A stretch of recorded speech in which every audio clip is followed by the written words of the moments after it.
Welcome to Fenway Park in Boston. It's game one of a four-game series between the Chicago White Sox and the Boston Red Sox. Welcome inside the broadcast booth, everybody. I'm Don Orsillo, as always, joined by Jerry Remy. Welcome to Red Sox baseball. Pretty good weekend for the Red Sox. They take 2 out of 3 from the Detroit Tigers, and a good offensive output last night, especially by their DH, David Ortiz. Well, it's a great night for David Ortiz, and, you know, when he's swinging the bat very well, he does exactly what he did last night, and that's use the whole ballpark. And when you look at the at-bats last night, he first of all pulls a breaking ball for a home run. Then the next time up against a left-hander, you'll see him take the ball up the middle for a base hit using center field, and later on in the ball game using the opposite field for a home run. So 2 home runs, 1 to right, 1 to left, and that's when David's swinging the bat well, that's exactly what he's doing. Our Lowe's Never Stop Improving profile has a little bit from last night as well. Well, 4 for 5 for David with 2 home runs, 7 RBIs. That's a single-game career high for Ortiz. 46 career multiple home run game with the Red Sox. That's the most in team history. Just an incredible night for Ortiz, and like to keep it going tonight against Chicago. Yeah, David Ortiz and the Red Sox trying to keep it rolling tonight. David will be looking for home run number 20 of the season. Red Sox trying to make it 2 in a row. We're back at Fenway Park with more right after this.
Experience the new Audi A3 today. Dunkin' Donuts, America runs on Dunkin'. Toyota's website for deals by Toyota.com. DraftKings, the official daily fantasy partner of your Boston Red Sox. The Kia Sorrento. And by Southwest Airlines. Book your low fare now at Southwest.com. Welcome back to Fenway Park as we prepare for Game 1 of the 4-game series between the White Sox and the Red Sox. Welcome back inside the broadcast booth, everybody. I'm Don Orsillo. Well, Dustin Pedroia placed on the DL for the Red Sox with the hamstring problem for the second time this year. That opened the door for Brock Holt to play more, bat second, and play at second base. Well, last night the Red Sox had an injury to Brock Holt occur in their Sunday night game against the Tigers. After crossing the bag at first base, he comes up lame with a knee problem. Now today he feels better. Is not available tonight, but John Farrell hoping that he will be back soon. And certainly the Red Sox do not need another injury to a second baseman or anybody at this point, as we welcome in Garrett Austin. Garrett with the very latest on Brock Holt. Thanks, Don. Brock Holt is out of the lineup tonight after leaving yesterday's game with a hyperextended right knee. Manager John Farrell said he is improving, but it was recommended that he take another day off. Ladies and gentlemen, he's improved today, yet at the recommendation of the medical staff, another day was needed. everything is hopefully pointing to him returning to the lineup tomorrow, but felt like another day would do him well. Could probably use him, but preferred to give him a day of rest if we could. Tonight, a pitching matchup that has John Danks, 5-8 with a 4.66 ERA, 12 career starts against Boston. Joe Kelly on the mound for the Red Sox has never faced the White Sox. He's 2-6 in the year. First pitch is coming your way next.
Southwest Airlines. Book your low fare now at southwest.com.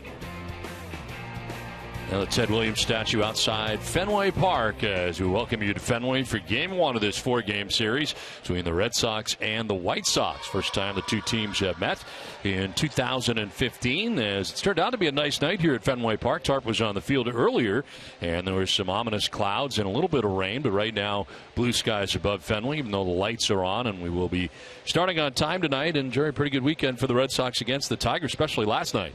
Well, last night, the offense finally came alive, and especially David Ortiz with a huge night for the Boston Red Sox offensively. 4 for 5 in the game, 7 RBIs for Ortiz on last night. Right now, to give him a total on the season of 54 RBIs. So David, who was getting booed a little bit for not running to first base, certainly took care of business here last night. And the Red Sox with 20 hits in the ballgame last night to go along with their 11 runs as they take the field tonight. As they do, let's check out the visiting Chicago White Sox lineup. The White Sox lineup is brought to you by New England Chevy dealers. Leading it off, and the DH, Adam Eaton, with Tyler Saladino at third base, Melky Cabrera in left field, Jose Abreu at first base in the cleanup spot with Abisail Garcia in right field. J.B. Shuck, the center fielder, bats 6 with Alexei Ramirez at shortstop.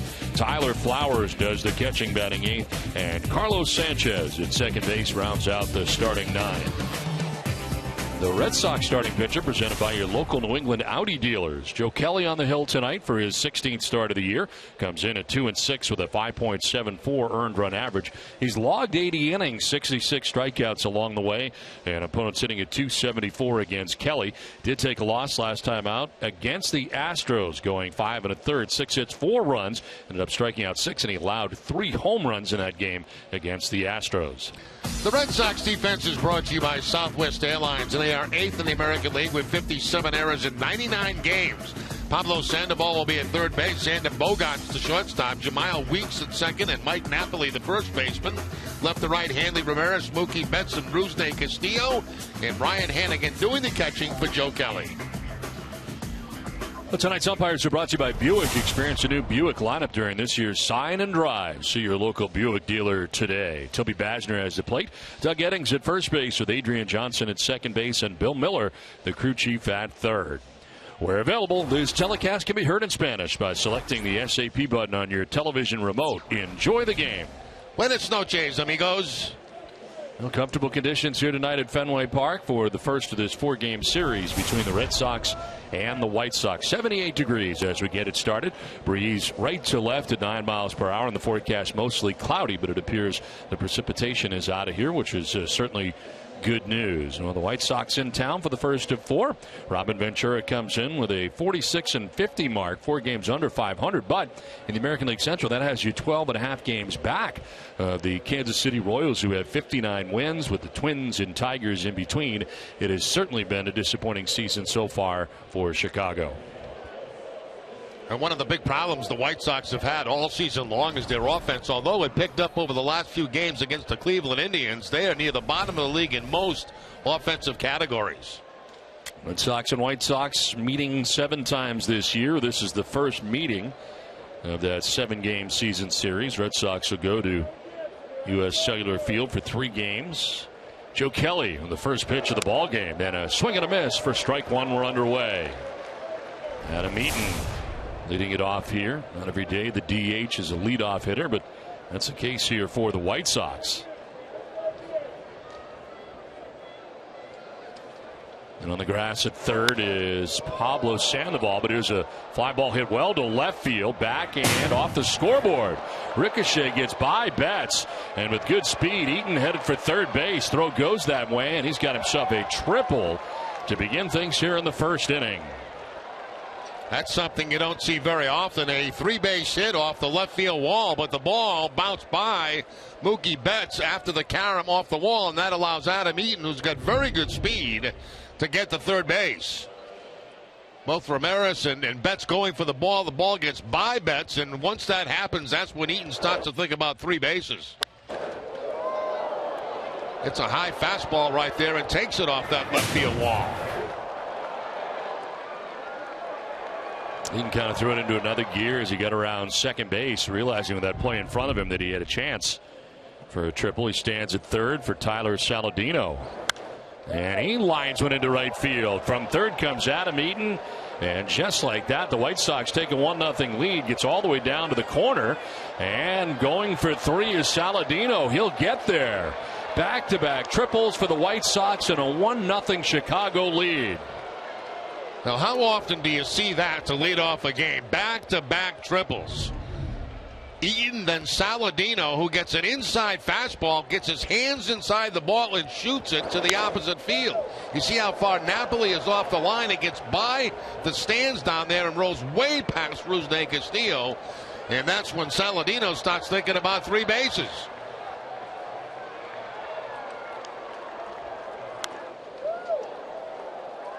Watch the ball now. It doesn't hit the stands, and that surprises Rusney Castillo. He's going to track it all the way back to the corner, and that's a long way on that throw to third base. So back-to-back triples here. Saladino at third. Melky Cabrera now the batter. And that one almost got away. Talk about coming out of your crouch. Hannigan leaping in the air to grab that. That's a curveball. It actually slipped out of the hands of Joe Kelly. This is a very aggressive team right here, the Chicago White Sox. They're 14th in the league in walks. They are up there swinging the bat. Rockies start here for Joe Kelly. As Cabrera to left. Ramirez not going to get this, and one hops the wall. From third comes Saladino. To second base goes Cabrera, and it's 2-0 Chicago in a blink of an eye.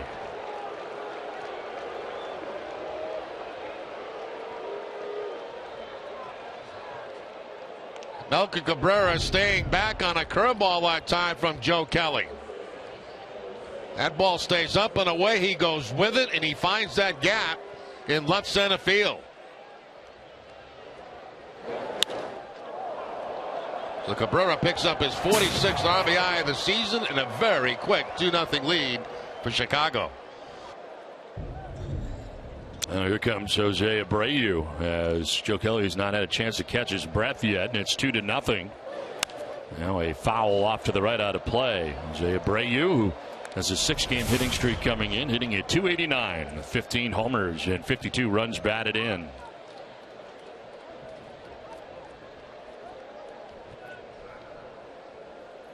He's now made 70 starts at first base, 22 as the DH.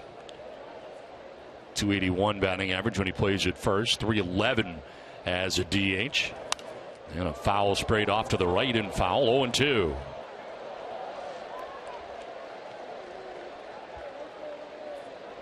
Not as many home runs, 15 on the year right now for Abreu coming in.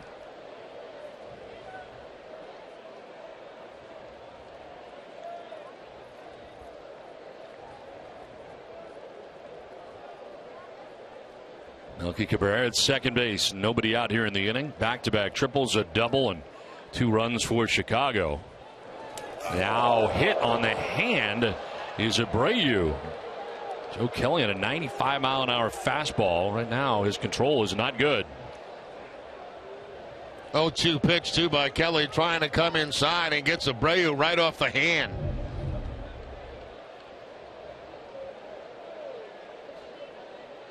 Looks like right off the wrist area.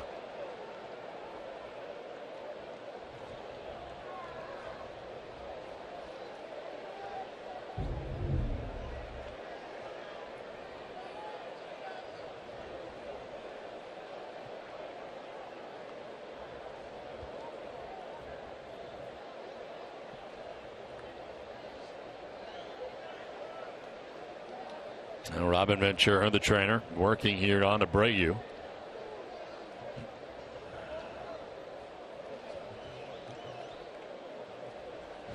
Now the big news tonight, just prior to the ball game, Shane Victorino traded to the Angels.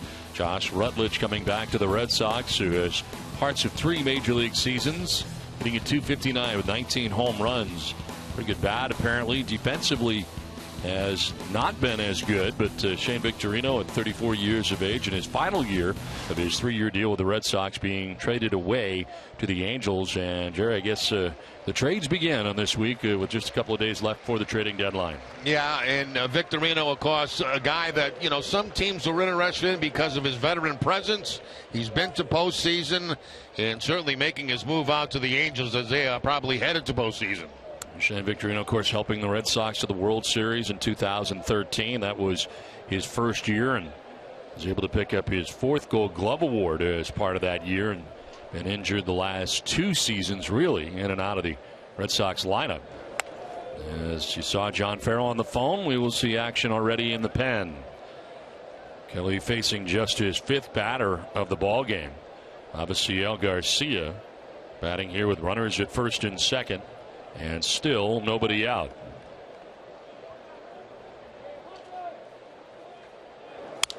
Line to left. Ramirez won't get there. Hops in front of him for a base hit. And the bases are now loaded with nobody out. Well, they talked about the light hitting Chicago White Sox coming in. That has not been the case here in the first inning against Joe Kelly.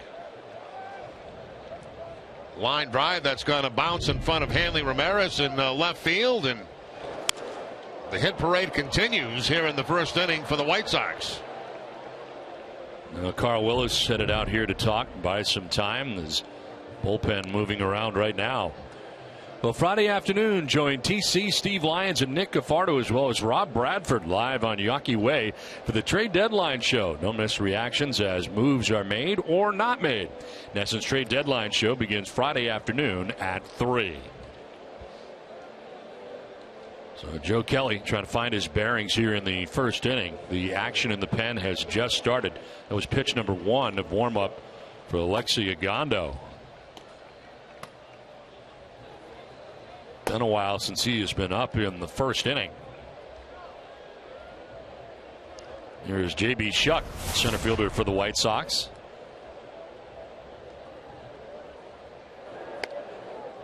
And that's a strike as Kelly jumps ahead, and for a change, the White Sox batter not swinging.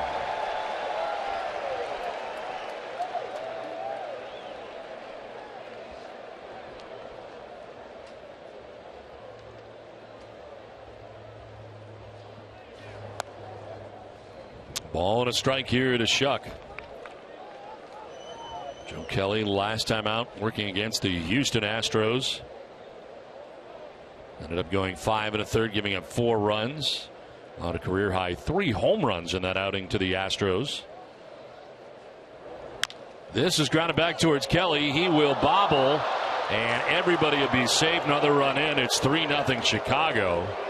Tried to hurry the play, did Kelly, and he gets nobody. Yeah, he wanted to go home with that play, then bobble the ball. Then by the time he looked at first, it was too late to get anybody there. So nothing going right for Kelly here in the first inning. Right there, that's a play that he had that hit the heel of his glove. You can see him looking home, look to first. No play at either spot. And it continues on for the White Sox. Error charge to Kelly. Shuck does get credit for an RBI. And the White Sox take a 3-0 advantage here. Still nobody out in the first inning. Melky Cabrera able to get home there for the third White Sox run. There's Alexei Ramirez on a ball in the dirt. Nice play by Hannigan.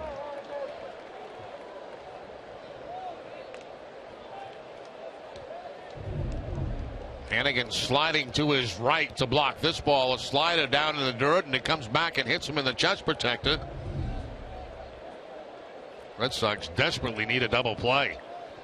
That error, by the way, for Joe Kelly, his fourth. Leads major league pitchers in errors. 1-0 pitch grounded towards second base. Jamal Weeks with a tag there for an out onto first. Double play. Run scores as the White Sox take a 4-0 advantage. The Red Sox getting two very needed outs right there. Well, yeah, they'll gladly exchange that for another run, especially under these conditions with the bases loaded and nobody out. Get two outs, give up one more. And a mistake made by the base runner right there, where he should have been just dropping to the ground instead of running into the out at second base. You're always taught to go down, make the second baseman reach for you, and then it makes it much more difficult for him to make that throw to first base. So a double play, run scores. White Sox have a 4-0 advantage. Here's Tyler Flowers, the eighth member of the White Sox to bat here in the first inning. And Flowers fouls it off to the right, out of play. 212, 7 homers, 24 runs batted in for the White Sox catcher.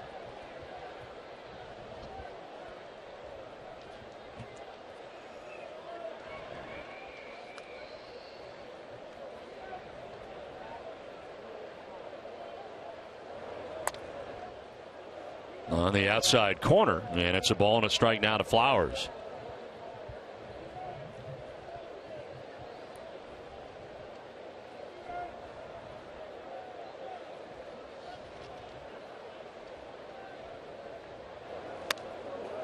Swing and a miss, a ball and 2 strikes. Look at Flowers' numbers, and he's only walked 9 times on the season with 74 strikeouts. Season high in runs allowed for Joe Kelly is 7. Did that an inning and 2/3 at Minnesota. There's a line out to first. Napoli makes the catch. It ends the inning, but 4 runs on the board for the White Sox.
As we head to the bottom of the first inning, White Sox starting pitcher presented by your New England Nissan dealers as John Danks makes his 19th start of the year, 5-8 with a 4.66 earned run average, logged 104 and a third innings, 73 strikeouts, 29 walks, and opponents hitting at 288 against him. A no decision last time out against the Cardinals. He went 6 2/3 without giving up a run. He's got a 4-0 advantage even before he threw a pitch tonight. And he deals with Mookie Betts, only behind 1-0. Betts will take the strike. Mookie coming in at 262 into tonight's game. 10 homers and 46 runs batted in. Relatively quiet series for Betts against the Tigers. He went 2 for 14 in the series against Detroit.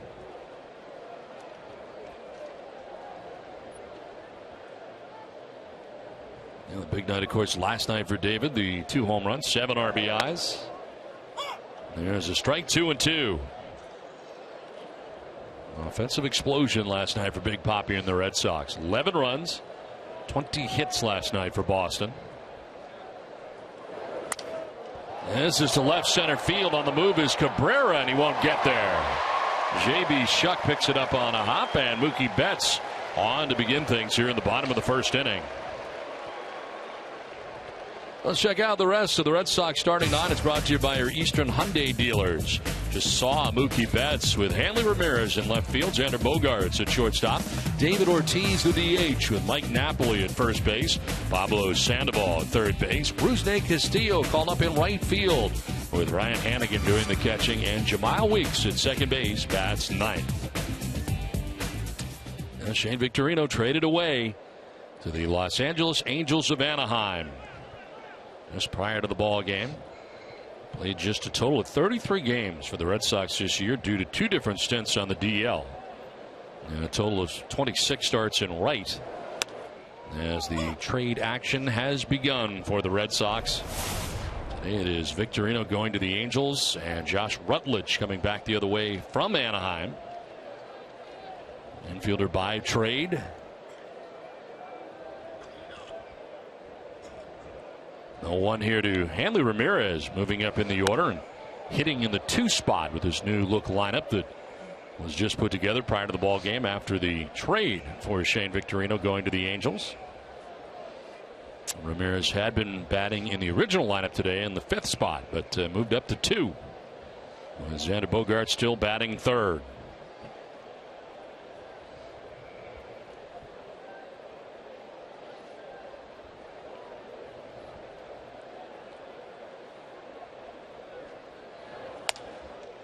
Well, this week, Jerry, you certainly got to keep an eye on guys coming out of games early and late lineup changes. It's a crazy week in baseball. It really is. And there's all kind of rumors going around. Everybody's walking around the clubhouse. You don't know if you're going to be here or somewhere else by the time the week is over.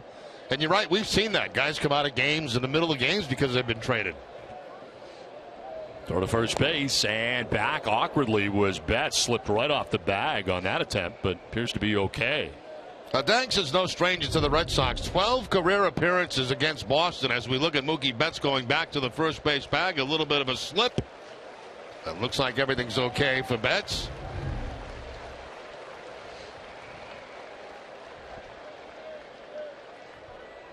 White Sox at double play depth.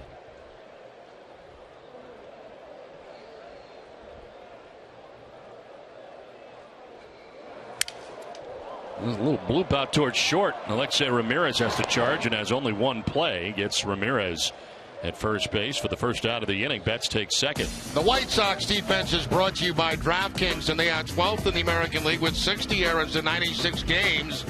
Saladino will be at third base. Ramirez the shortstop. Sanchez at second. Abreu the first baseman.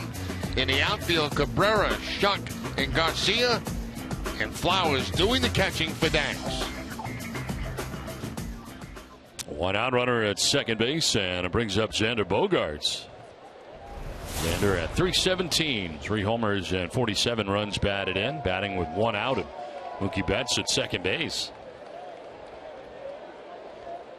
I can imagine how unsettling it is as far as a player goes at this stage. I mean, you could be traded any time during the course of the year, but this last week, especially if your name has been mentioned, Well, we're going to hear a lot of names mentioned, obviously, between now and the end of the week. It always is, and a lot of times the reports are wrong. You know, it ends up being somebody other than what you expect.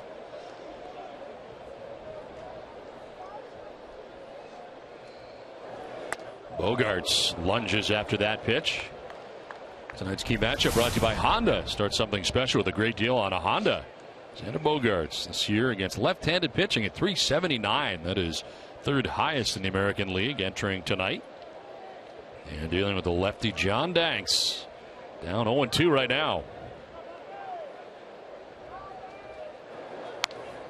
A little further outside, and Xander not chasing that. That changeup that time at 81 miles an hour, working away from Bogaerts. Xander, a lot of times with 2 strikes, has taken the ball to the opposite field. That time, that changeup really had a lot of movement on it.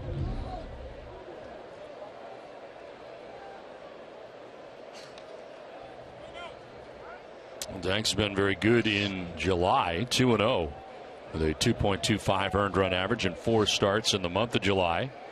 Has 12 2/3 scoreless innings going right now into this game, and his pitching coach Don Cooper looking on. Overall in July in his career, 17-7. On the ground to short. Alexei Ramirez going to go to third, and out at third is Mookie Betts. Play in front of him, and he goes to third base to get Betts for the second out. Yeah, not a good base running play by Mookie. That ball's in front of him, and he knows if the ball's in front of him, the chances of making it to third base are not very good.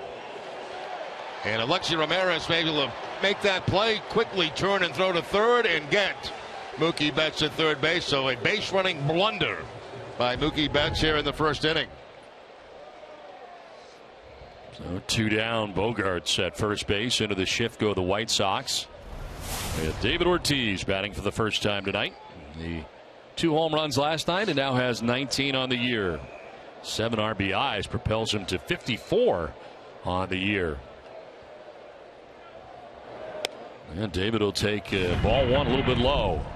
The most impressive part, as you pointed out in the open, where all of his hits went last night. Yeah, spreading it all over the field, pulling the ball, going up the middle, going to the opposite field for a home run. Pulling 1 home run, opposite field for the other. Fouls it off to the left. It's time now for tonight's Twisted but True Fact. With last night's 7 RBI game, 39-year-old David Ortiz became the oldest player in Major League history to have his first career 7+ RBI game. Twisted Tea is the hard iced tea. It tastes like real iced tea. Be a little twisted.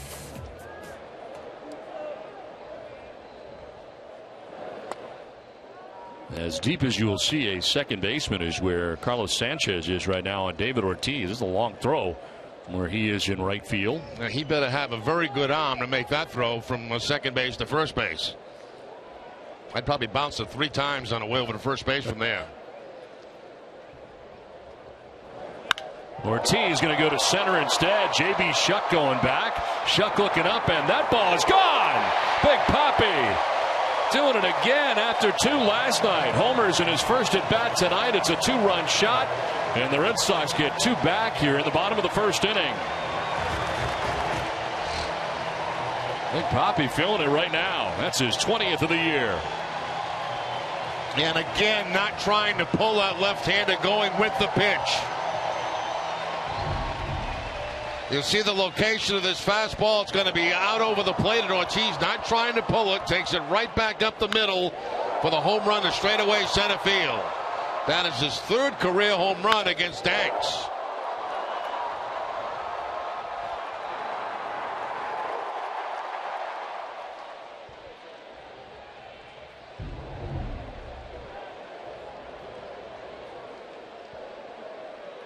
So the Red Sox getting 2 back, and now Mike Napoli. That one jams him and he fouls it back. For every home run the Red Sox hit the rest of the season, Alltown will donate $500 to the Cystic Fibrosis Multiple Sclerosis Fund. Alltown is New England's premier healthier convenience retailer. Napoli down here 0-1. And make it 0-2. Not appear to be a strike. Called one by Toby Basner.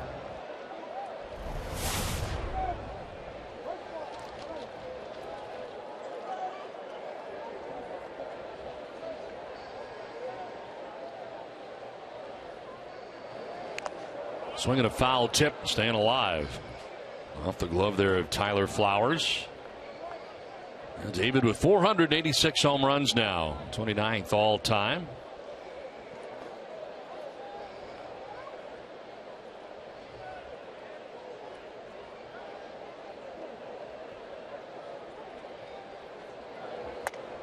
Napoli strikes out looking. Doesn't like it. Throws the equipment, and he's been ejected.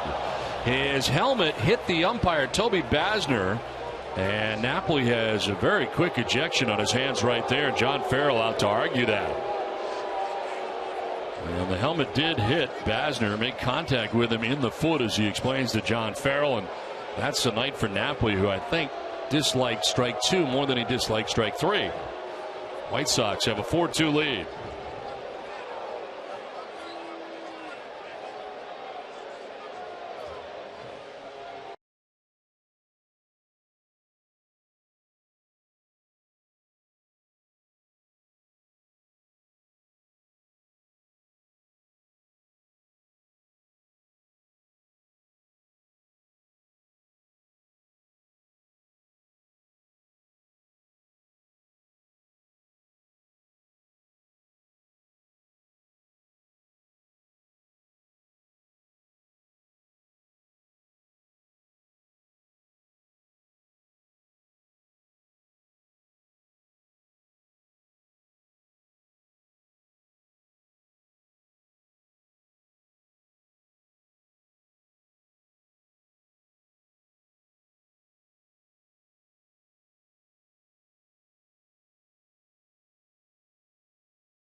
From this game, the ejection. Well, you're going to see what the Napoli does. He takes his helmet and bounces it off home plate, and then it bounces off the umpire, and that's why it got thrown out. And you know, that to me, I don't know. You know, I just don't know. I mean, he wasn't trying to bounce it and hit the umpire with it, and I thought it was a little bit quick by Bazza to throw him out of the ball game. There you see it. As soon as it hits him, he throws him right out of the game.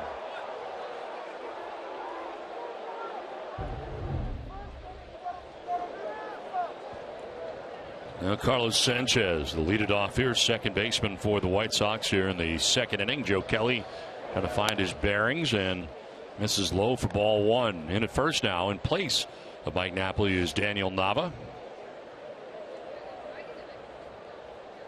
Sanchez, the only member of the White Sox not to bat in the starting 9 in the first inning, as they sent 8 men to the plate, scored 4 times. It's a 221 hitter, 2 homers, and 13 runs batted in. And be followed by Adam Eaton and Tyler Saladino here in the inning. It's 9-1-2 for the White Sox. It's out of the way, but takes the strike, grabs the corner. I guess if any part of your equipment hits an umpire, you're immediately ejected. Now, a lot of times they'll just fine you for throwing the equipment in the first place, but if it makes contact, you're out. You're gone. On the ground towards second, Jamal Weeks. There's out number 1 of the second inning.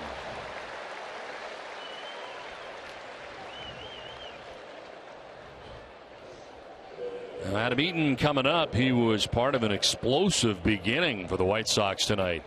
Back-to-back triples right out of the gate for Chicago. Eaton and Saladino The 1-2 hitters for the White Sox combined for back-to-back triples. Then Melky Cabrera with a double. Happened fast. Chicago putting 4 on the board in the first. There was an error mixed in there also by Joe Kelly, and 3 of the 4 runs scored by the White Sox are earned runs.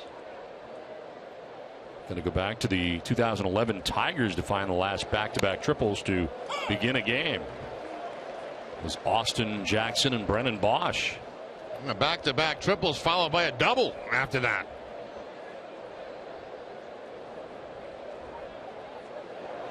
Eden swings through that, and it's 1-2. Kelly right there taking advantage of the aggressiveness of Eaton, a guy that does not walk very much, swings a lot, throws the slider this time down out of the strike zone, and he chases it. Skips it in for ball 2.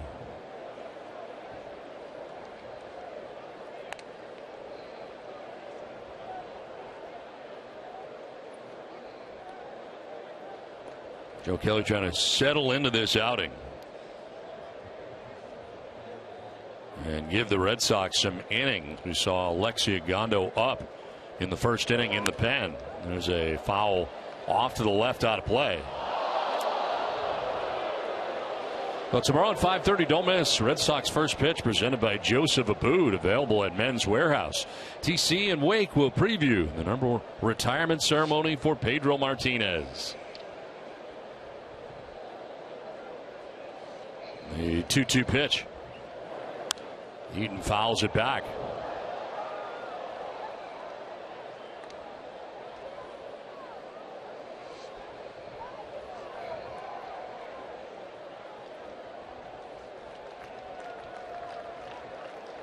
Robin Ventura liking the way this game started. Red Sox get 2 back in the bottom of the first inning on the 2-run shot by David Ortiz.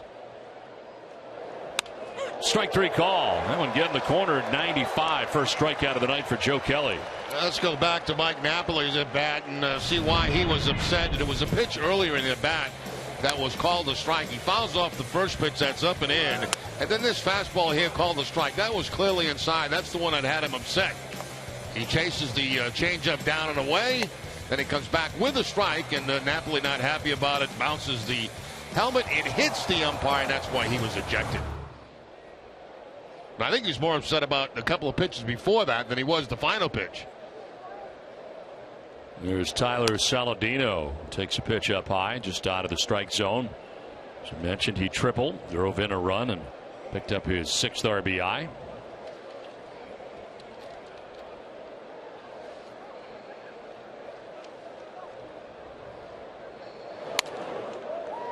Strike called, evens at 1-1.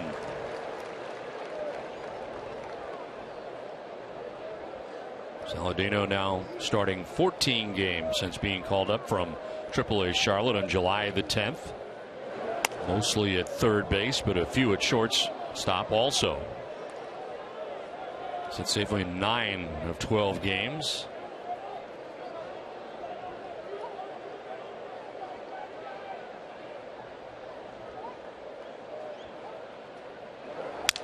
Broken back grounder left side to Bogarts. Joe Kelly has a much easier second inning. It's a 1-2-3 inning. A 4-2 White Sox lead after an inning and a half.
4-2. White Sox have the lead over the Red Sox.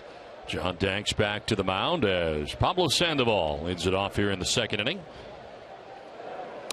And there is strike one to Sandoval. 258 average, 7 homers, 31 runs driven in for Pablo.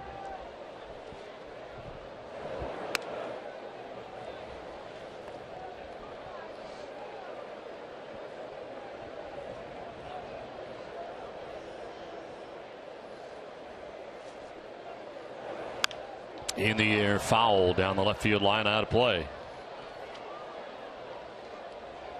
Thanks to give up a couple of hits in the first inning, but none bigger than the 2-run home run to David Ortiz. Able to get his 20th home run of the year.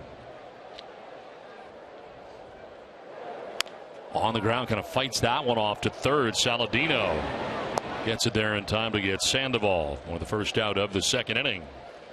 Instagram fans, we have passed 30,000 followers, well on our way to 50,000. If you're not following NESN on Instagram, follow us now to see cool behind-the-scenes photos of your favorite New England teams. One out for Rusney Castillo, returning to the Red Sox.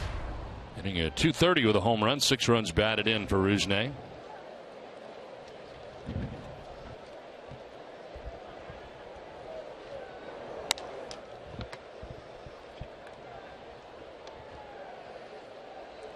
Total of 40 games with the Paw Sox at .282 with Pawtucket. 3 homers, 17 runs batted in.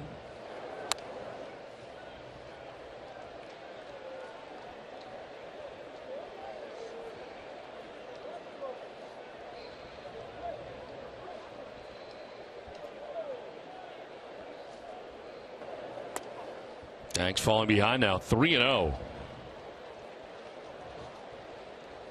Home run allowed by Danks to Ortiz, the 15th home run allowed by Danks on the year.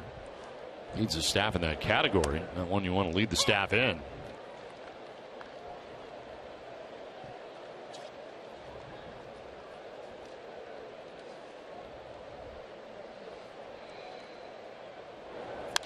Foul back, full count. Now join the Red Sox for Youth Sports Week, August 18th through the 20th at Fenway Park. Visit redsox.com/youthsports to learn how your team can receive some great giveaway items. Now, kids around the ballpark tonight. There's ball 4 to Rusney Castillo in the first walk, given up by John Danks of his outing. Danks tries the changeup there on the 3-2 count and missing badly with a changeup, and Castillo gets the free pass down to first base. See Danks just shaking his head on that last pitch.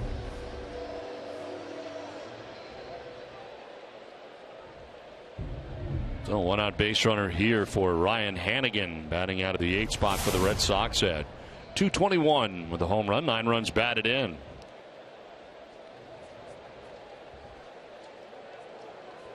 That's been 5 starts since a White Sox starting pitcher has given up a walk. And that walk to Rusney Castillo here in the second inning by John Danks. Yeah, they have been pitching very, very well. And their offense, as I mentioned, came alive a little bit over the weekend. But the numbers overall on the season, pitching-wise, okay. Offense, not okay. But it's been very okay tonight. And again, with a swing and a miss, finds himself down 0-2. Last 14 games for their bullpen, a 1.74 earned run average.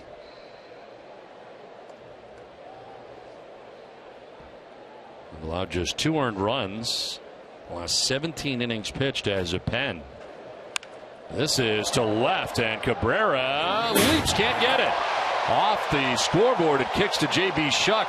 He will go to second base where Hannigan is in safely. Second and third now with 1 out of the Boston second inning. Now, I think Melky Cabrera misplayed that out there in left field. That ball hit harder than I think he anticipated. And you'll see him in a position out there go back. He thinks he's going to beat on it, but he doesn't. It gets up over his glove right there, as you can see, and Hannigan has the double. It hit the top of his glove just before hitting the bottom of the wall. So the Red Sox in business with second and third. Here's Jemile Weeks out of the number 9 spot in the order.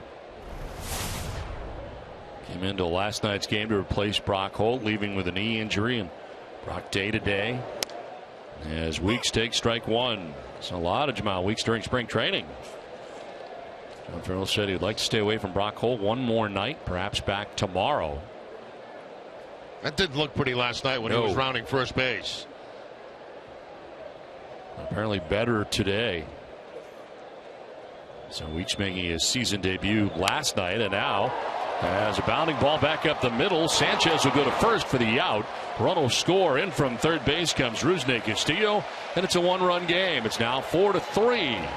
White Sox on top as Hannigan takes third base. That's a pretty nice play by Sanchez, the second baseman. Good job by Weeks to make contact and get the run in, but Sanchez turns it into an out.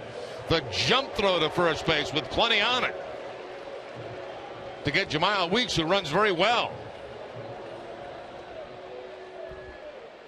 But the Red Sox do pick up a run out of it, now only trail it by 1.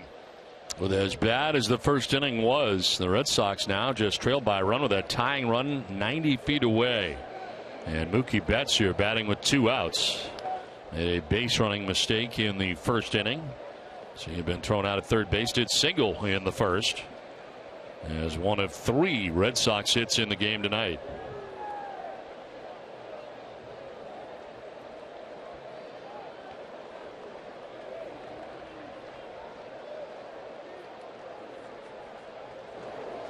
In the air to left field. Melky Cabrera going back, looking up, and it is going to be off the wall.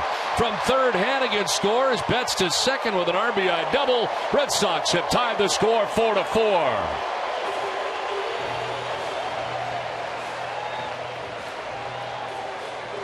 Now Betts gets himself a changeup and does a really nice job of staying back on it. There's the off-speed pitch moving away from Betts, but he's able to, keep the hands back long enough to make good solid contact and put it off, plant it off that left field wall. About halfway up the wall, and the Red Sox have tied it up. So a 4-4 ball game here in the second inning.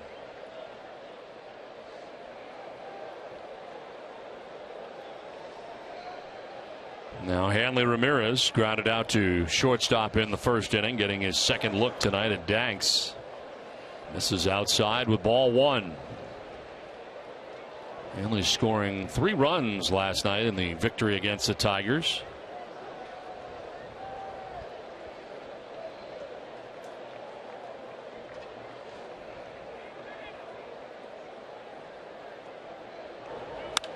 In the air, foul down the right field line, out of play.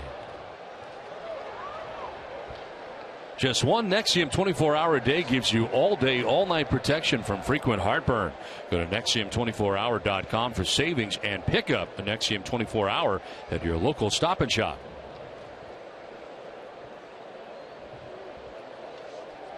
'20th pitch of the inning coming up here for John Danks. He's given up 2 more runs in the inning. Now Ramirez grounds to Sanchez at second base to conclude the second inning, but the Red Sox have erased a 4-run deficit. It's tied 4-4.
Dream big, dream often to win your share of cash and prizes this summer.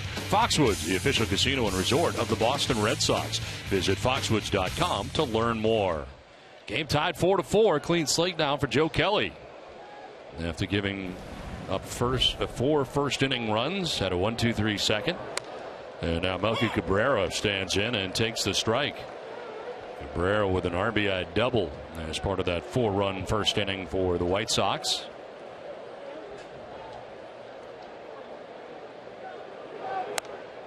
Swings at the high fastball, and it's 0-2. Kelly now actually has retired the last 5 in a row. And 2 groundouts and a strikeout as part of a quick second inning.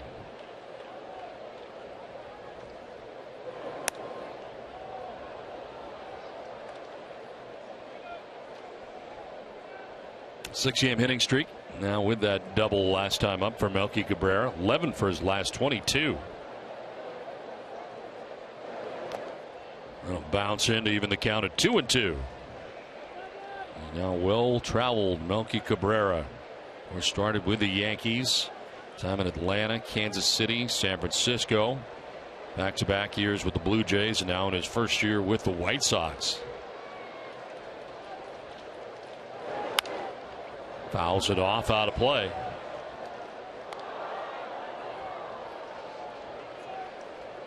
You know, in every place that he plays, he does a very decent job, too. Now, last year in his final season with the Blue Jays, 16 home runs, 73 runs batted in, hit over 300 at 301. It was in 139 games last year for the Blue Jays. 100 games in his career against the Red Sox. A lot of those in a Yankees uniform.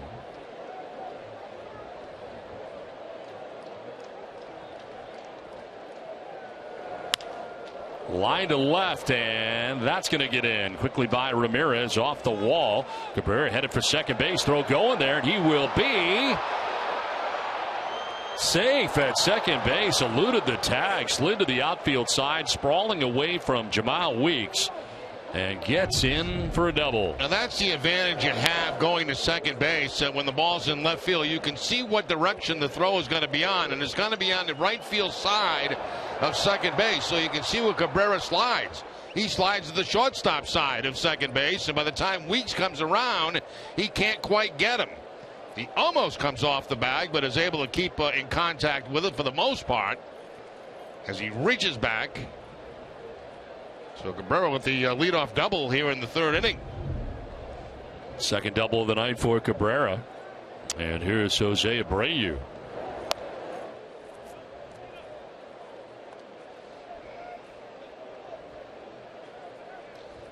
Abreu hit by a pitch on the wrist, it appeared, in the first inning. Came around to score the 4th White Sox run of the contest.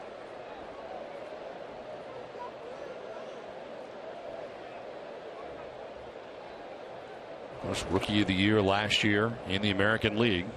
Leads off that pitch. It's 2-0 in his first year in the major leagues and with the White Sox. 36 home runs, 107 runs batted in last year. 317 average.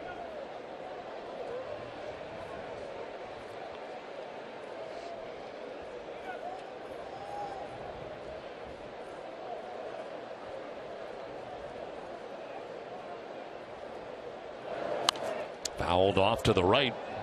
DraftKings.com is paying out over $300 million this baseball season. DraftKings has given out $34 million to Boston residents alone since the site launched. Get your free entry into a one-day fantasy baseball contest today using promo code NESSN.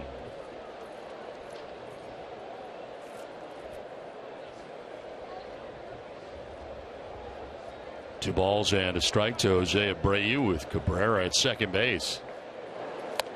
And he went around 2-2. Tried to hold up. A curveball that time from Joe Kelly. Abreu thinking he possibly could get a fastball in that count. Did not get it. Got the breaking ball. And ends up chasing it. Trying to hold up his swing.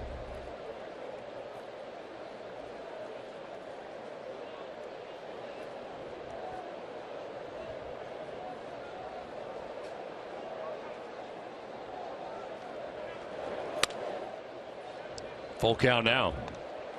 Kelly in that first inning giving up 4 runs and not walk anybody in that inning. Did hit Abreu, but to this point has not walked a batter. He struck out 1.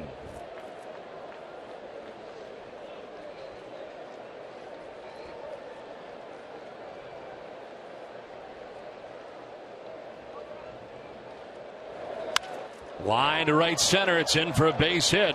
From second base comes Melky Cabrera. He will score the go-ahead run again for the White Sox. They take a 5-4 lead. Abreu driving in the 5th White Sox run. What a nice 2-strike swing by Abreu right there. As you know, he doesn't try to muscle up and hit a home run. He just goes with the pitch, a fastball away, and takes it on the line to the opposite field.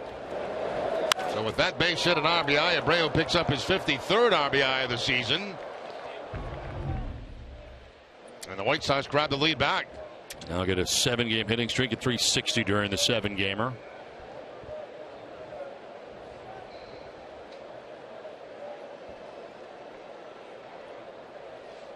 Abacial Garcia singled to left field in the first inning. Second look at Joe Kelly and fouls the first pitch off to the right.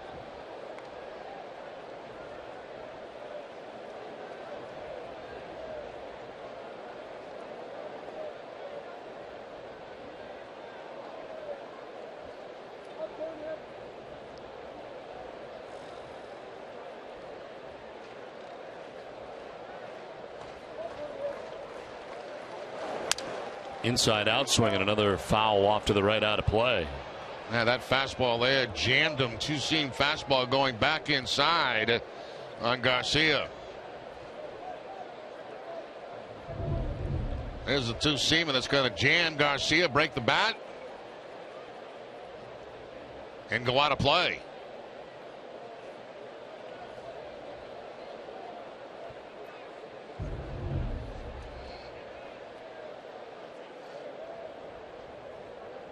Garcia, part of a big Red Sox deal at one time, going from the Tigers to the White Sox, a deal that involved Jake Peavy going from Chicago to Boston at the time. Iglesias going to Detroit, and Abacial Garcia going over to the White Sox at the time as part of the deal. 3-team deal. Started with the Tigers in his major league career. Now in his 3rd year in Chicago with the White Sox. Fouls it off again. Still 1-2. Well, for every Red Sox game that goes into extra innings or the Sox get a save, CVS Pharmacy will make a donation to Children's Hospital towards a $25,000 commitment once again this season. CVS Pharmacy, the official pharmacy of the Boston Red Sox.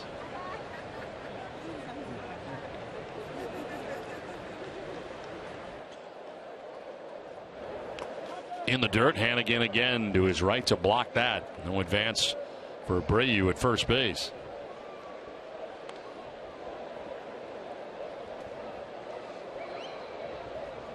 Joe Kelly giving up 4 in the first, and a 1-2-3 second, has given up a run here in the 3rd.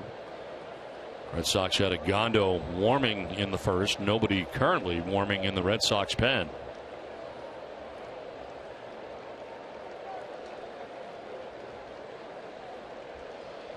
Hannigan headed out.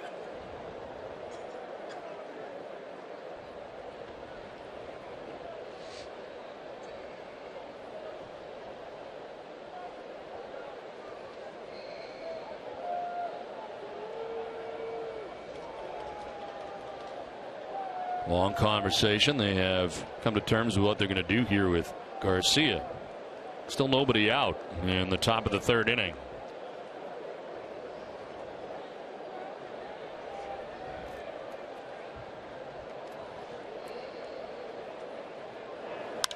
In the air to center field. Mookie Betts going back. He'll handle out number 1 of the inning.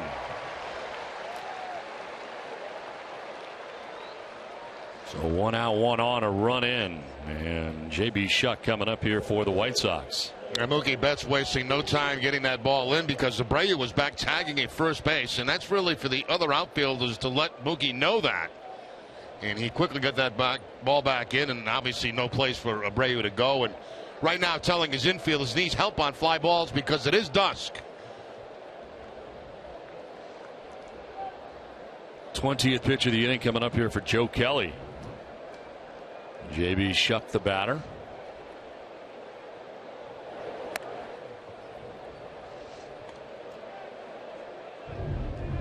Abreu at first base. Once he realized that ball was going to be caught, he goes back to tag up just in case. There's a lackadaisical effort out there in the outfield. Not the case with Mookie Betts that time.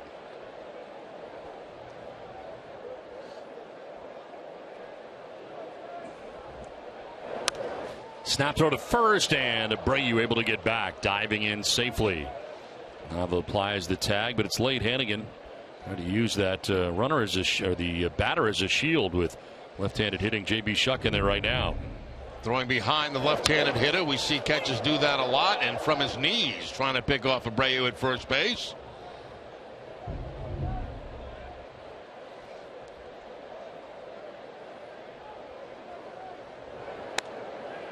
Close pitch, called the ball.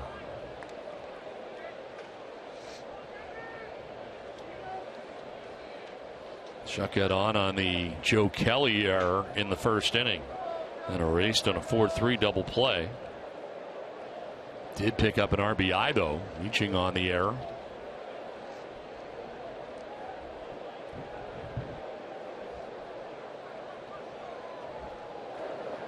In the dirt, Hannigan again able to pick it. It's 3-1. Hannigan this time picking the changeup behind home plate. Actually hits the front of the plate, but gets it in the webbing of the glove.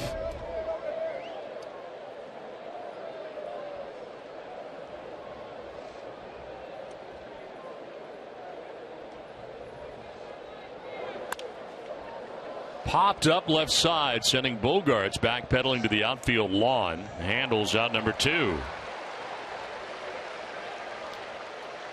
So a two-way.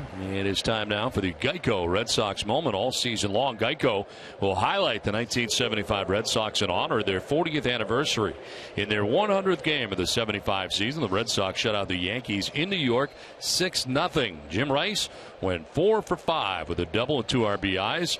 And 2 runs. Roger Moret got the complete game win to improve to 7-1. So 2 down here in the 3rd inning with Abreu at first base. And a pitch in there for strike 1 to Alexei Ramirez. Now tomorrow night, the retirement ceremony. Live coverage begins here in Nesson at 5:30 after Pedro's reception into the Hall of Fame yesterday, and his number will be right up there with the others. Enshrined into Cooperstown. This one fouled off to the right, out of play.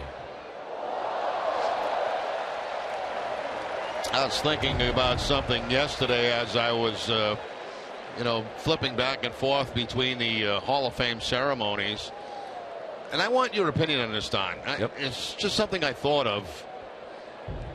I kind of get the feeling that the Cooperstown Day, when you retire, when these players go into the Hall of Fame, the greats of all the greats, should be a day off in baseball.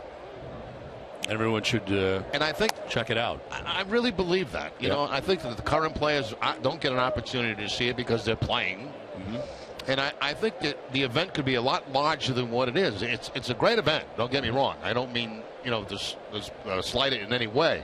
But I think it could be a huge event, and get a lot of people involved in it. And I really think that it should be an off day in baseball. If you got to play a doubleheader on Saturday, do it, and have the that day off just for the best of the best.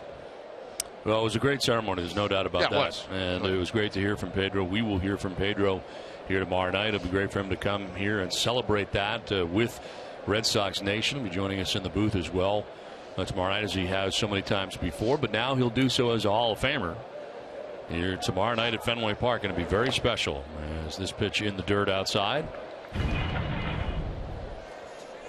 Pedro Martinez yesterday, as he made his very heartfelt speech both in English and in Spanish yesterday as well. And a lot of Dominican natives coming out to see Pedro Martinez yesterday, and of course Every time Pedro pitched here, the Dominican flag would always be there, and it was very prevalent yesterday at the ceremony. Swing and a miss, and Ramirez strikes out. White Sox get a run, take a 5-4 lead through 2.5.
Time now for a trip down memory lane in MLB Memory Bank, presented by Bank of America. Jerry, so many great memories over the years for Pedro Martinez in a Red Sox uniform. I know your favorite, probably the New York start for Pedro Martinez, I would guess. Yeah, that's number one for me. Number two for me is the one down at Tampa Bay when Gerald Williams charged him. Yeah. And then he could totally shut them down the rest of the game. To me, the '99 All-Star game is one that always sticks out. And the other I'll never forget was the weekend in New York where several Red Sox had been hit during that series. And then Pedro opened up the final game by hitting Jeter and Soriano. Play at first, and it's just in time to get Bogarts. But to me, the play or the incident sort of showed what kind of teammate Pedro Martinez was as well. Yeah, you know, the old theory, you get one of ours and I'm going to get two of yours. And that's really the way it was for Pedro Martinez. His Soriano getting clipped early in the ball game, and then Jeter to follow. They both ended up leaving the game in the same ambulance to get x-rays. Yeah. Now, Pedro wasn't a favorite around baseball, that's for sure. No. You know? But that is one I'll never forget, and that's from sort of a teammate-type standpoint. You think about a lot of those legends over the years, some good teammates, some not so. And you always got the impression that Pedro was very much in his teammates' corner, and they knew it. No, he was like that throughout his whole career. And you look at the other guy that went in with him, and Randy Johnson, and you talk about two intimidating pitches. Wow.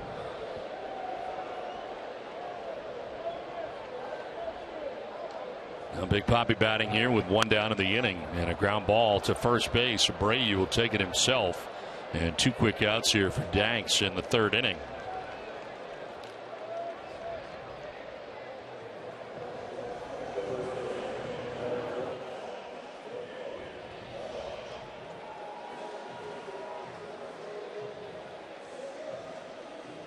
Two down for Daniel Nava, batting for the first time in this game tonight. He took over defensively at first base. Mike Napoli had been ejected for arguing balls and strikes back in the first inning. More so for the helmet toss that ended up making inadvertent contact with the home plate umpire Toby Basner. And Napoli chased from this game after the strikeout in the first. Yeah, the trouble here was the contact with the umpire. helmet bouncing, hitting the umpire, and then the immediate ejection. So Nava batting for the first time, and he'll take a pitch down low to even the count at 1-1. Sandoval on deck. There are 2 outs in the Boston third inning. Center field, J.B. Shutt going back, still going, and he'll make the running catch. Looked like that had a chance to get over his head, but he runs it down to Rob Nava through 3, 5-4 Chicago.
Good things happen. Watch how good things are happening to local people at easternbank.com/goodthingshappen. Fourth inning back at Fenway, Joe Kelly has a pitch fouled back by Tyler Flowers, the catcher for the White Sox. Flowers batting for the second time tonight, lined out to the first baseman in the first inning. Joe Kelly allowing 4 runs in the first, a run in the third. There's a check swing foul into the seats. Elevating the fastball by design that time was Kelly and Hannigan. There is action as this inning begins. Craig Breslow up in the Boston pen. Alexei Agondo had been up in the first inning.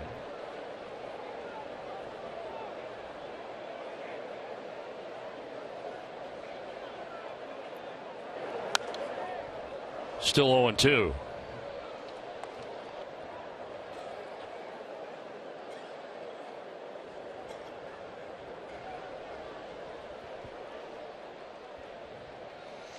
Flowers, Sanchez, and Eaton to bat in the inning. 8, 9, and 1 for the White Sox.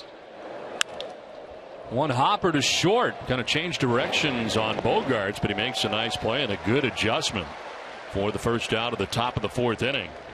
You just can't say enough about the way Xander Bogaerts has played shortstop this season for the Red Sox. Is a complete turnaround from a year ago. 1 year of comfort down there, and he has really learned a lot. He looks so relaxed and so at ease making these plays now. Able to get the good grip on the baseball, the cross-seam grip, and make that good straight throw across to first base. One down here in the fourth for Carlos Sanchez. Tries to hold up. Did he? Yes, he did, according to Bill Miller.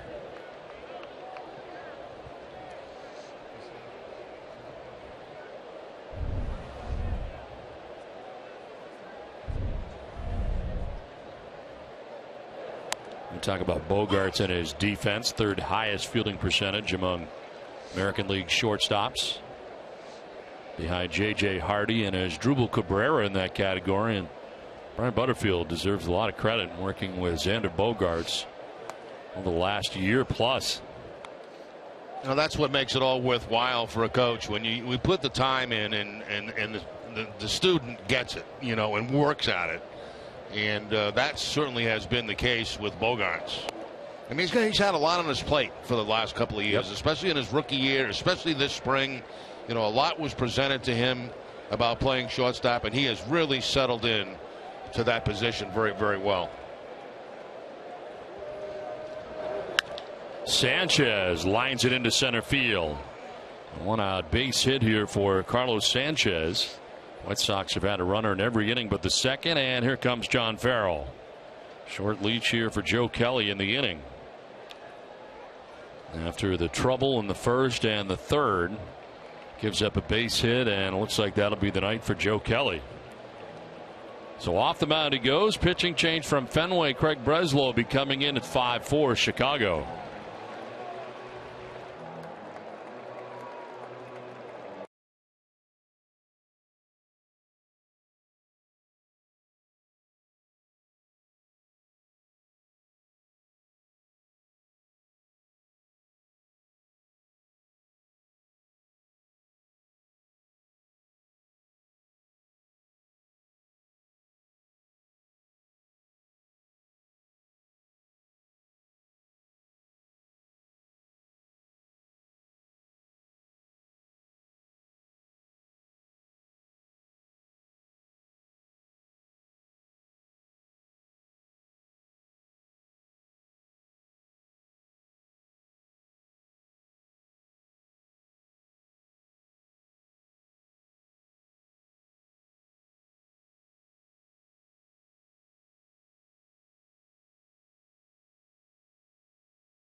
Very quickly in this ball game as Eaton starts the game off with a triple off the left field wall. Saladino going down the right field line for a triple, and then Cabrera follows with a double. That's going to go off that left field fence. One hop, and an error by Joe Kelly is going to allow another run to score, and it was a 4-run first inning for the White Sox tonight. 5-4. White Sox have the lead. One out, runner at first, and Breslow will check on that runner as Joe Kelly's pitching line brought to you by Ace Ticket. 3 1/3, 7 hits, 5 runs, 4 earned. Still responsible for Carlos Sanchez at first base. Didn't walk anybody, struck out 2.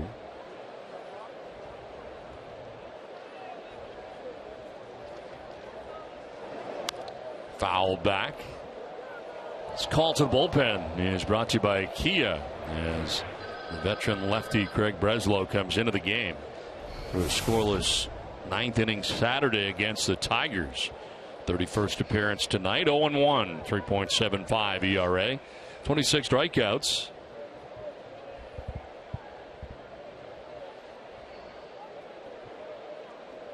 He's allowed 1 run in his last 6 outings.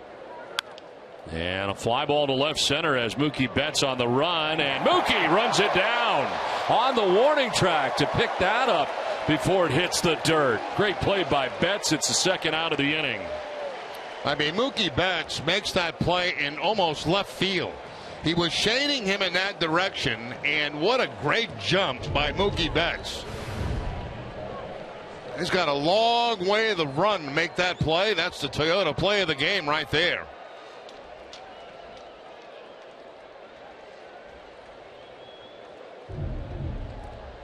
So 2 down in the inning, and Tyler Saladino coming up.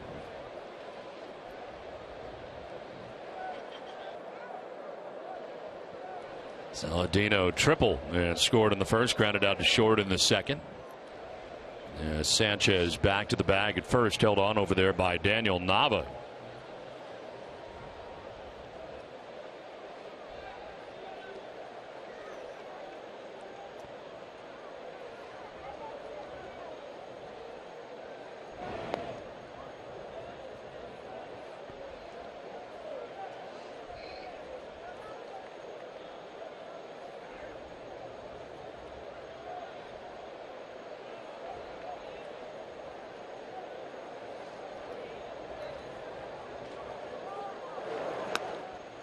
Misses outside for ball 1.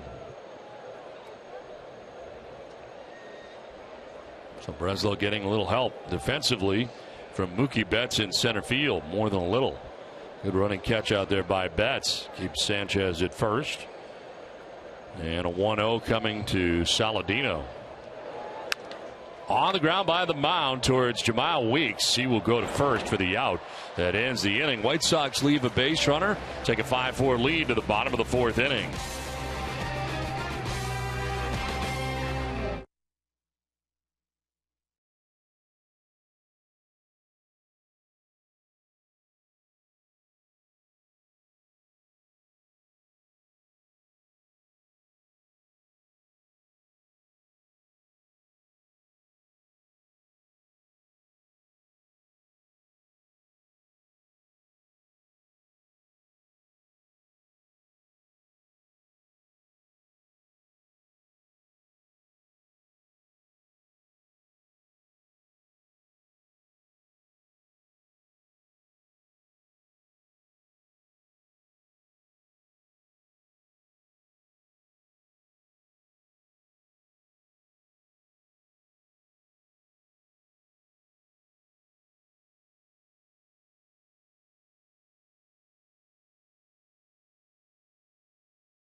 They had a 4-0 advantage. Red Sox tied it up 4-4.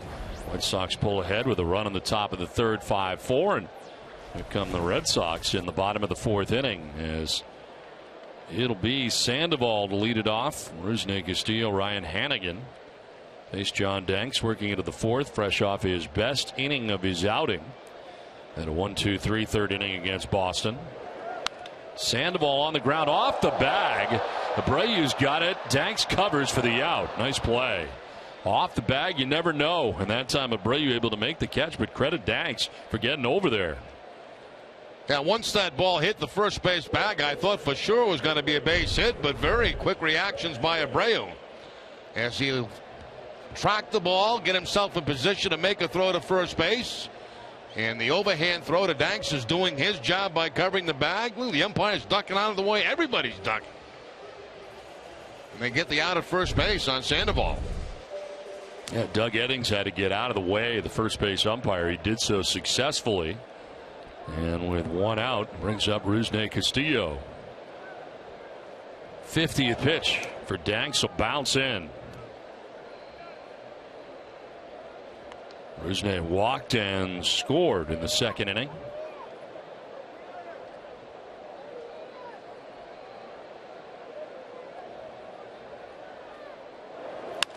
On the ground, in the hole, it's short and in the left. Base hit for Castillo, who's aboard for the second time tonight. Rusney Castillo must have got here in a hurry, because that trade by Victorino wasn't until after the Red Sox had already reported to the clubhouse today, and there was no sign of Rusney Castillo, so he must have got a call or a tip very early and got hit to Fenway to get ready for this ball game tonight. To Fenway quickly, into the lineup quickly, and aboard twice tonight, a walk and a single. Here is Ryan Hannigan, who doubled and scored in the second inning. Boston with 2 in the first, a 2-run shot by Ortiz. And then RBIs for Betts and for Jamal Weeks in the second. 2 more runs. Go to first, and back to the bag is Castillo.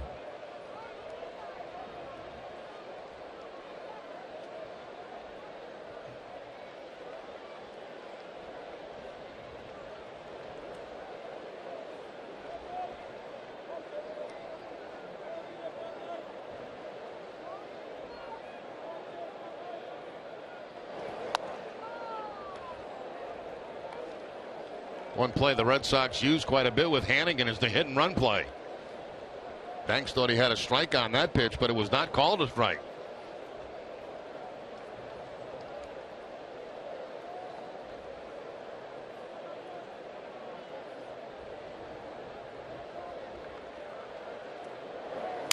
Hannigan to left, Cabrera coming late, and it'll drop in for a hit.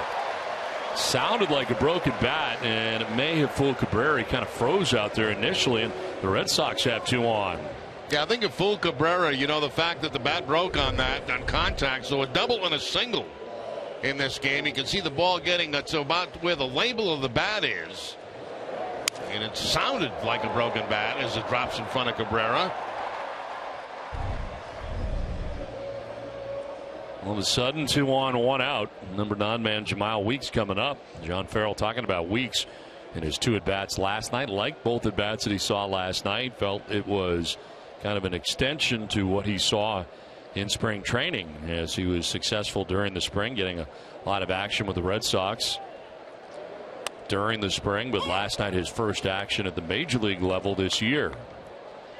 So Weeks at third base quite a bit during the spring, but second baseman by trade. And once we saw him with the Oakland A's at second base, and the Red Sox, but saw most of his time at third during the spring. Fouls it off himself, and Weeks down 0-2. Toyo Tires, the official tire of the Boston Red Sox. Whether you're taking your truck off-road, the kids to practice, or your sports car to its limits, there's a Toyo Tire for you. Visit toyotires.com to find a dealer near you. 1 out, runners at first and second.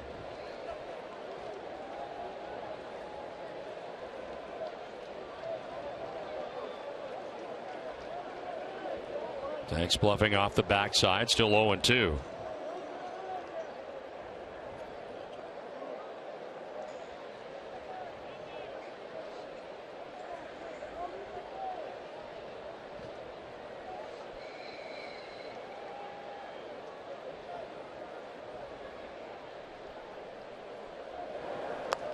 In the dirt, picked by Tyler Flowers.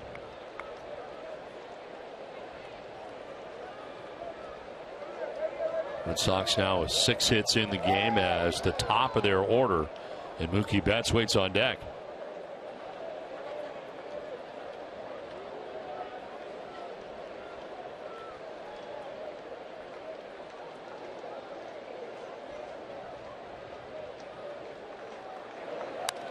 Fights it off foul, a ball biting in on him, and it's still 1-2.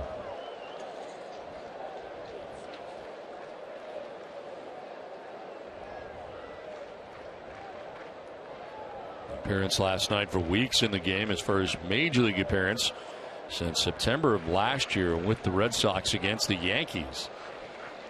He's hit only a .207 this year at AAA for the Paw Sox.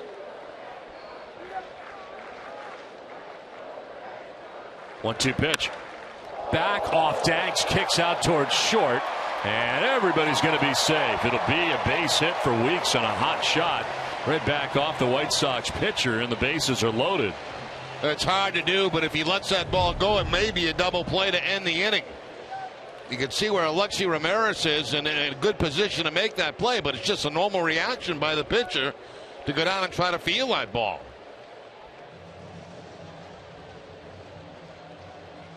Karam's off to a third base. Saladino has no play. And the Red Sox load the bases now with one out. But if that ball gets by, that could have been a double play to end the inning. At Eastern Bank, innovation doesn't just mean making life simpler. It means finding new technology that puts your needs first. See what's new at easternbank.com. Here, you're first. Eastern Bank. Well, bases loaded opportunity now for the Red Sox, trailing by a run, batting here in the bottom of the fourth inning with one out in the top of the order. Mookie Betts coming up. Mookie already 2 for 2 off John Danks tonight. Single to center in the first, a double to left in the second, and an RBI. And a great defensive play in center field.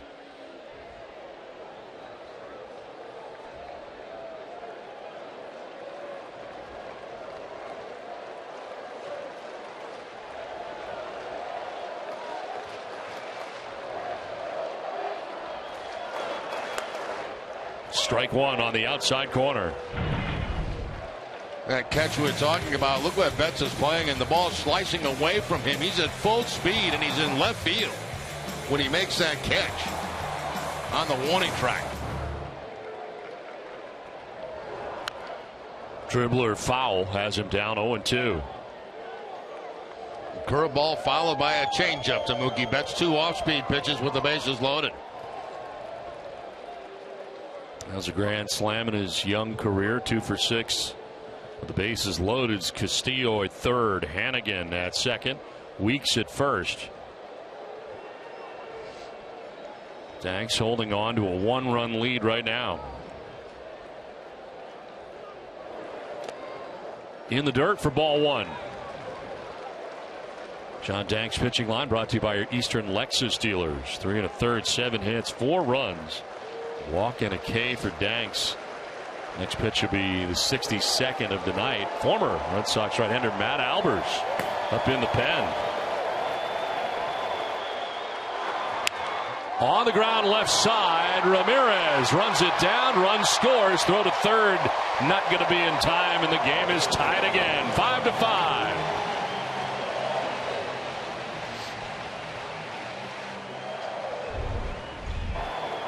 Well, Betts having a very big night as he hits that ground ball in the hole. A nice play by Ramirez. Maybe saves another run by diving and making this play, but good placement by Mookie Betts. Gets a run home. Bases remain loaded. Game tied. And brings up Hanley Ramirez with the bases loaded. Still only one out, and here is Hanley, who is 0 for 2. He's grounded to short. Grounded out to second base.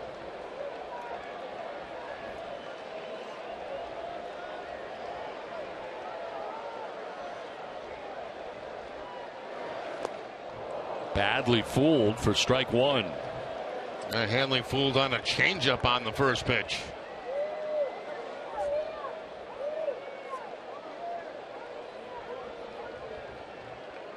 Don Cooper on the phone. Albers warming in the pen. Danks giving up the lead once again here in the fourth inning.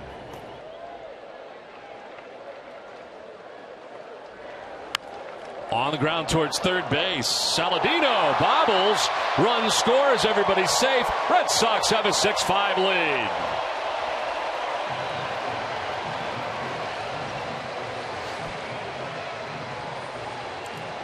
Saladino will pick up his first error at third base. Just a little bouncer down a third, and it looks like he took his eye off it, and then it hit the heel of his glove. Never got it in the pocket of the glove.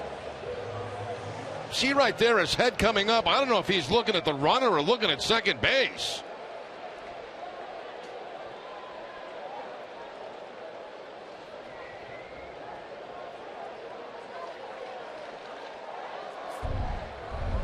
Bases reloaded, still one out of the inning. Ramirez did pick up an RBI on that miscue.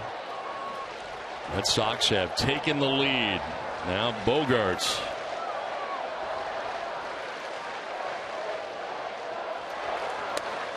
Strike one. Xander reached on a fielder's choice in the first, grounded out to first in the third. 0 for 2 so far tonight.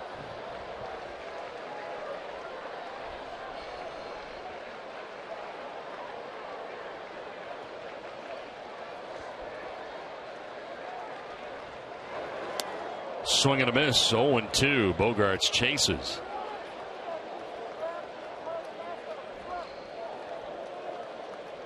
Seven for 16 this year. The base is loaded. He's got Weeks at third, Betts at second, Ramirez at first.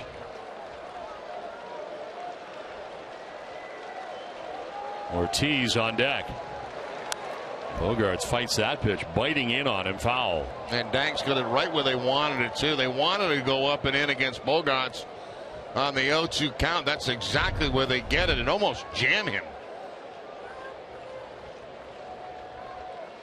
Actually, he does get jammed and fouls it off. 20th pitch of the inning coming up here for John Danks.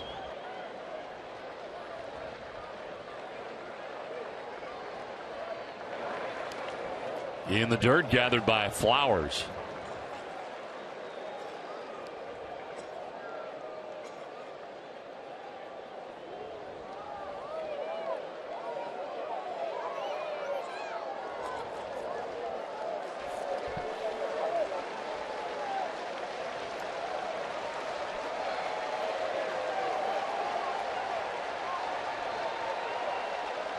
Bases loaded and a 1-2 to Xander Bogaerts. Struck him out, lunging after that pitch away. And it's the second strikeout for Danks. For Danks, couldn't come at a better time. 2 down. Now Danks, setting him up with a fastball inside that he fouled off. Then he goes to a changeup away, and you can see Bogaerts really reaching for that pitch that may have been 5 or 6 inches off the outside part of the plate. So completely fooled on that changeup. 8th batter of the inning coming up for Boston, and it's David Ortiz. A 2-run home run in the first inning for Big Papi. A ground out to first in the third. Jumping on the first pitch and fouling it back.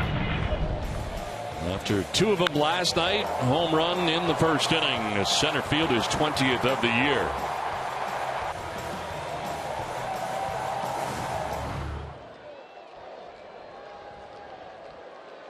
'13th 20-plus home run with the Red Sox second most behind Ted Williams. High fly ball to center field. J.B. Shuck will have plenty of room. Makes the catch in front of the warning track that ends the inning. Red Sox get 2. Take a 6-5 lead to the 5th.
fans from his native Dominican Republic by repeating his number retirement ceremony in Spanish as part of Viva Dominica Night.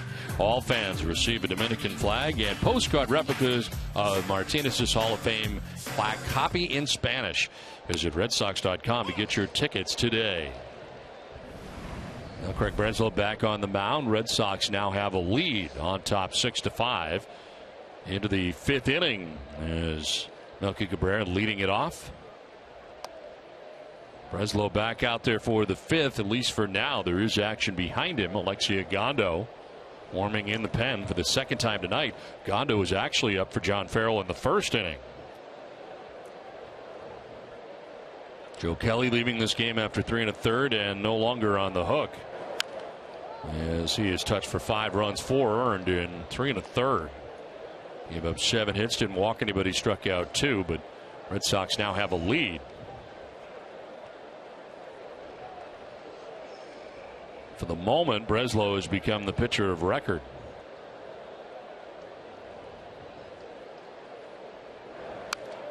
Fouled back to the screen.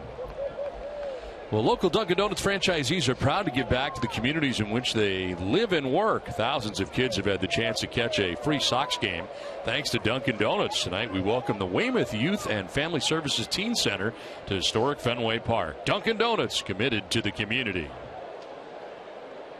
It's been an eventful ball game so far in this one. Lots of scoring here, 6-5. Red Sox have the lead as the White Sox bat in the 5th. Cabrera has already doubled twice in this game, scored 2 runs, driven in a run. Followed by Abreu and Garcia. Swing and a miss, and Breslow strikes out Cabrera, picks up his first K. A cut fastball away from Cabrera that time from Breslow to pick up the strikeout. Funny, we're seeing guys early in the game that we normally see later in the game. Breslow right now, and then Gondo loosening in the bullpen and trying to keep the damage to a minimum early in the game. I think that's why we saw Gondo up back in the 1st inning. And it has paid off for John Farrell as the Red Sox have taken the lead. There's Jose Abreu, hit by a pitch, single, driven in a run.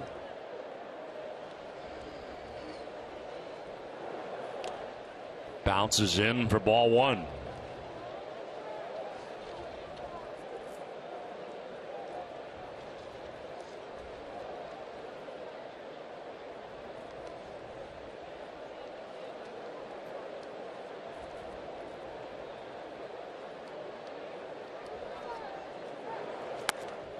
Off balance cut, 1-1.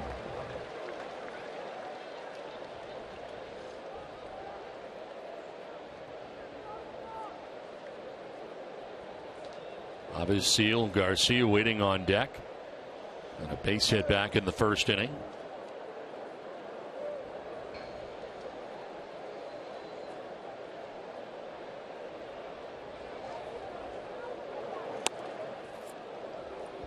Down and in, 2-1.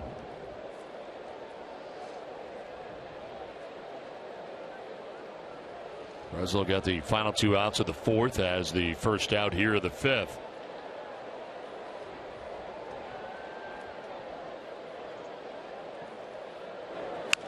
Line down the left field line, a fair ball to the corner.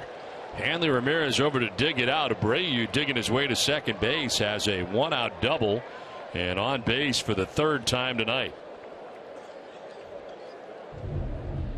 Well, we've seen Abreu use the whole field. Last time he went to the opposite field with a couple of strikes on him. This time he gets a changeup and pulls it right down that left field line.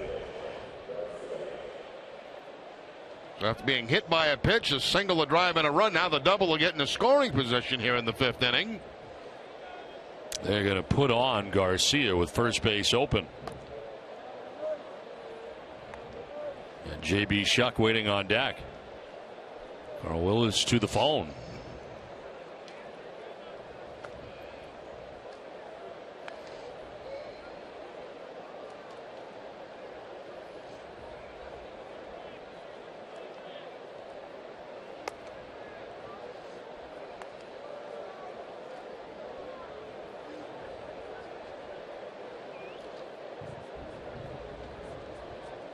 First intentional walk of the year for Garcia, who will be headed down to first base. I want to remind you to tune in to Bruins Summer Face-Off Live this Wednesday evening at 5.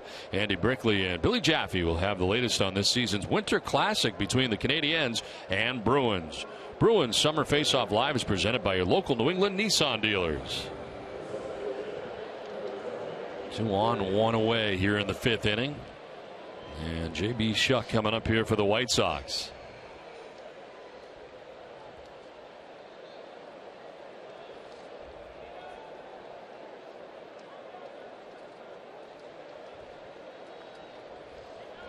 So 2 on, 1 out, and Shuck the batter. He is 0 for 2. We shot an error. It's popped to short, and takes ball 1.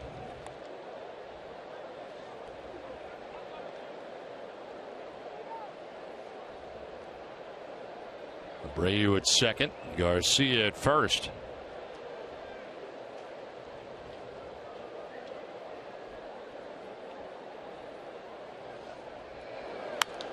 In the air, foul, and it'll even the count of 1-1.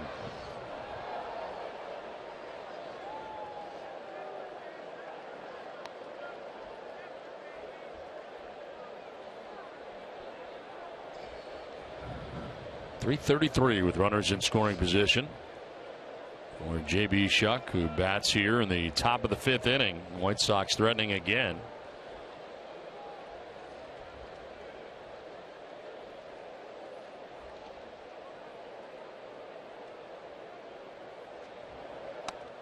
In tight for ball 2.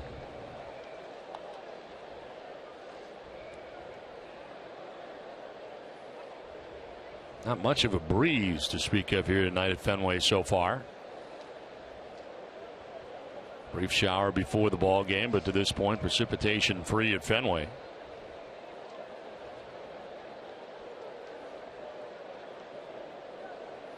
Two-one to Shuck. A little bit low, ball 3. Take another look at that last pitch from Breslow. Very close on the 2-1 count. Just missing a little bit low. Alexei Ramirez on deck. Low for ball 4, and this will load the bases. So the intentional walk of Garcia. Now a walk of Shuck has the bases loaded, and John Farrell coming out here with a Gondo ready to go in the pen. So 6-5, the Red Sox with a lead over the White Sox, but that's in jeopardy right now. The White Sox having the bases loaded and a Gondo coming in.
The video of your backyard ballpark to NESN.com/ballparks. Enter today. If you are the winner, Jerry and I will visit your backyard ballpark.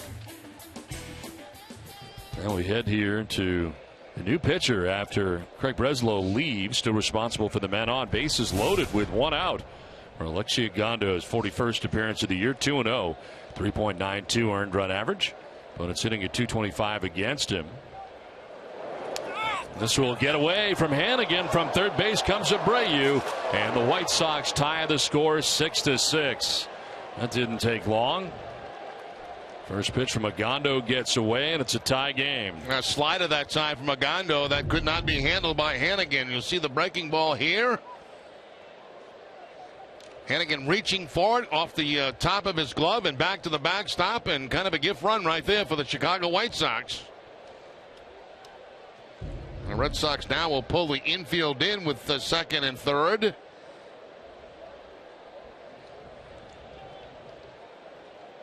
Run charge to Breslow. Still responsible for runners at second and third. They have changed it from a wild pitch to a pass ball.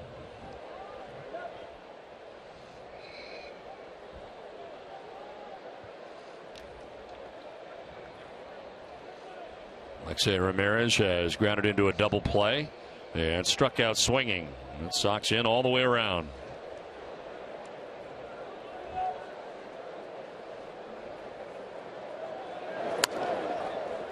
Fastball for a strike at 93. 2 for 11 against Agondo is Ramirez in his career. Does have a home run. And home runs have been a problem lately for Alexei Agondo.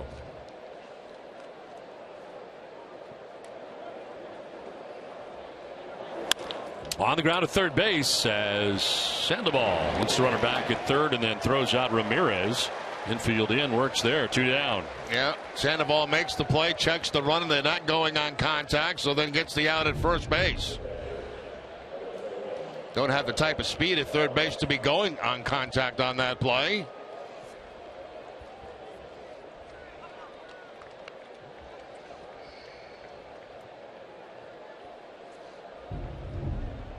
So 2 down here in the fifth inning brings up Tyler Flowers. 0 for 2 in the game. He is lined out to first, grounded out to short.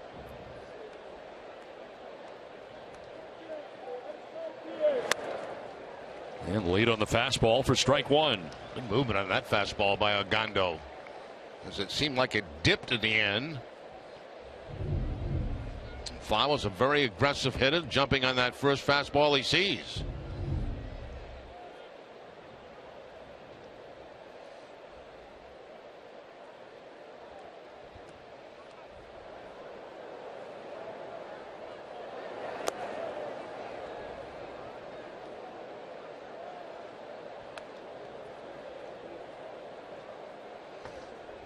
So the Red Sox 6-5 lead, short-lived. White Sox come back with a run.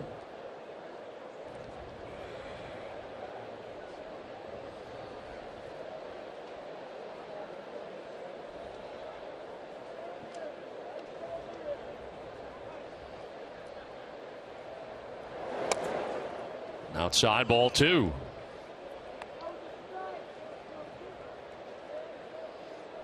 Breslow started the inning. Agondo getting the first out since coming in, and with 2 down, runners at second and third for Chicago. And a tie game right now, and Agondo trying to keep it a tie.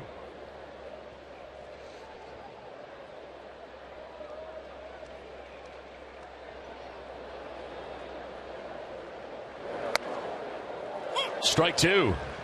At the bottom of the zone that time.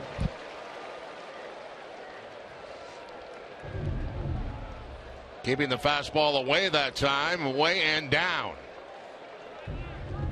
See if Agondo goes back to the slider now. Slider's the pitch that went to the backstop, but maybe a good one here against Flowers.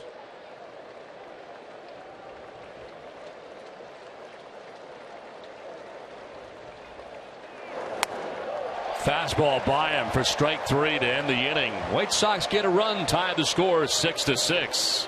Let's take a look at tonight's Red Sox box score.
to the Los Angeles Angels of Anaheim for Josh Rutledge coming back from the Angels.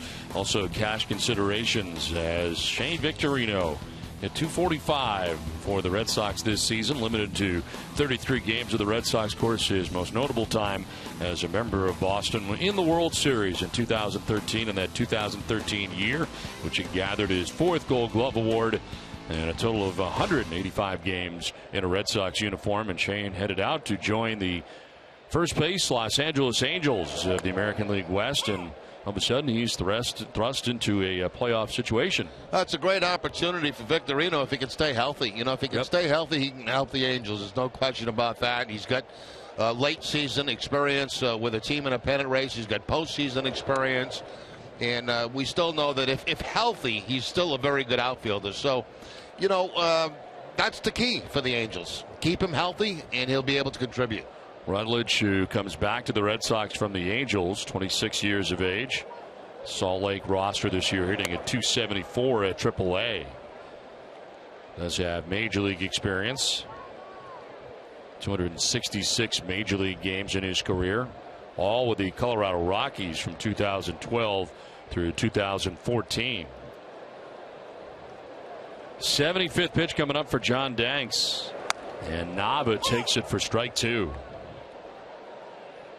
Matt Albers was up last inning, up again here in the bottom of the 5th. Red Sox have Robbie Ross Jr. in their pen.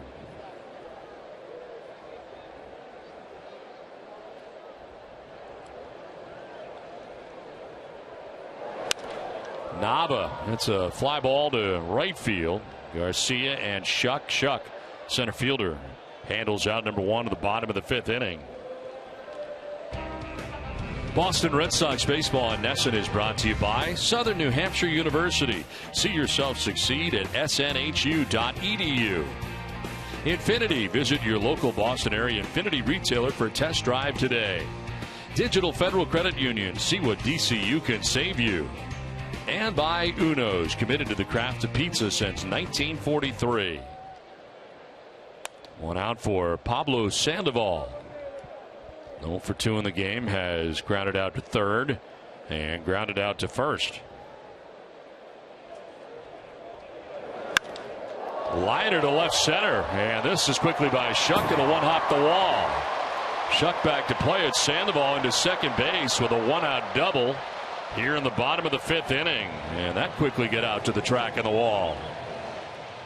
Sandoval's done a really nice job switching to the left side against left-handed pitching, and the average remains very, very close to 300 for Sandoval since he has switched over. Line shot that quickly gets by Shuck in center field and runs out to the wall. Sandoval with the easy stand-up double.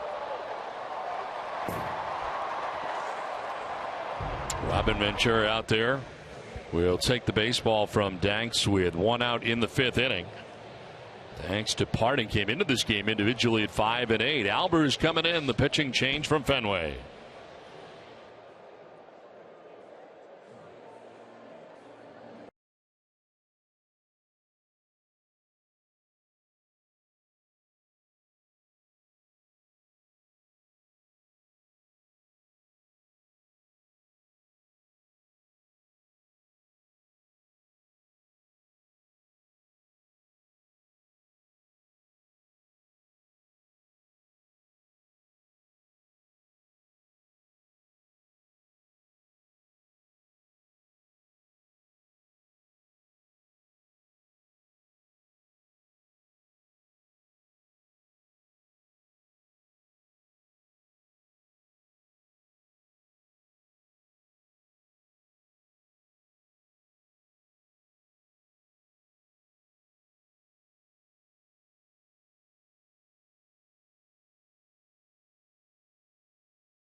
9.6 ERA. Rusney Castillo, first batter that he faces. He has walked and singled tonight in his return to the Red Sox. He bats with Pablo Sandoval at second base, one away here in the fifth.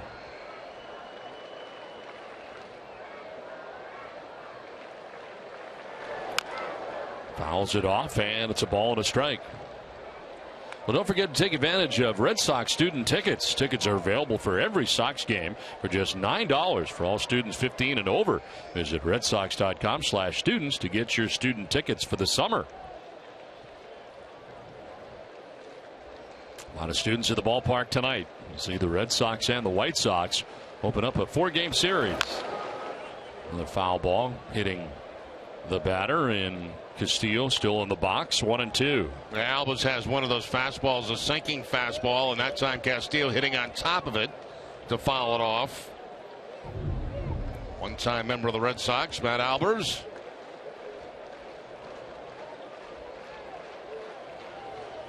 He's had two-seamer. Leaves it up in the zone that time a little bit. Pretty good pitch to hit, actually. On the ground at second base, Carlos Sanchez to first for the out. On to third goes Sandoval. Go ahead run for the Red Sox, 90 feet away now, 2 down. That'll bring up Ryan Hannigan.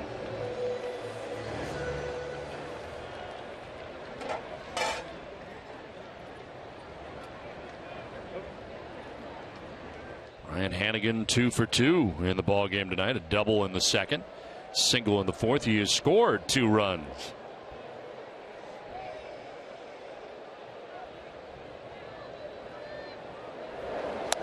Well, since Albers left the Red Sox, he went to Arizona, Cleveland, Houston, and now Chicago.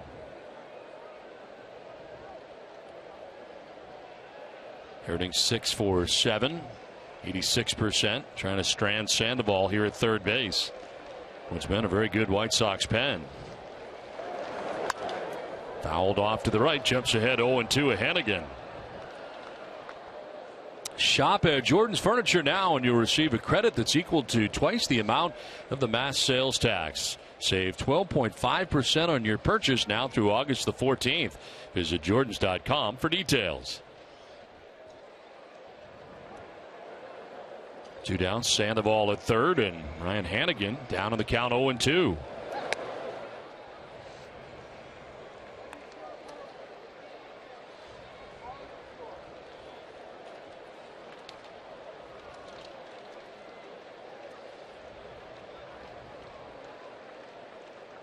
Dating back to September of last year, Albers with a 0.89 earned run average in his last 25 appearances. And a ground ball to third base. Saladino. Low throw, and it gets away. Run will score. Ends up behind the Red Sox dugout, so Hannigan will get second base. You can tell Saladino was thinking a lot as he grabbed that ball, had time to throw over to first base, and too much time. His second error of the game has put the Red Sox on top 7-6. Yeah, he didn't let that loose at all. It was like a changeup that he threw to first base. Had a lot of time, and just short arms it to first base, gets by Abreu, and the Red Sox pick up another run. Been a crazy game. It really has been. Really strange game tonight. Well, the Red Sox back on top again. That run is charged to Danks, the departed starter, who has touched for all 7 runs in 4 1/3 innings. Now Jamiel Weeks with Hannigan at second base, waiting on a 1-0. Make it 2-0.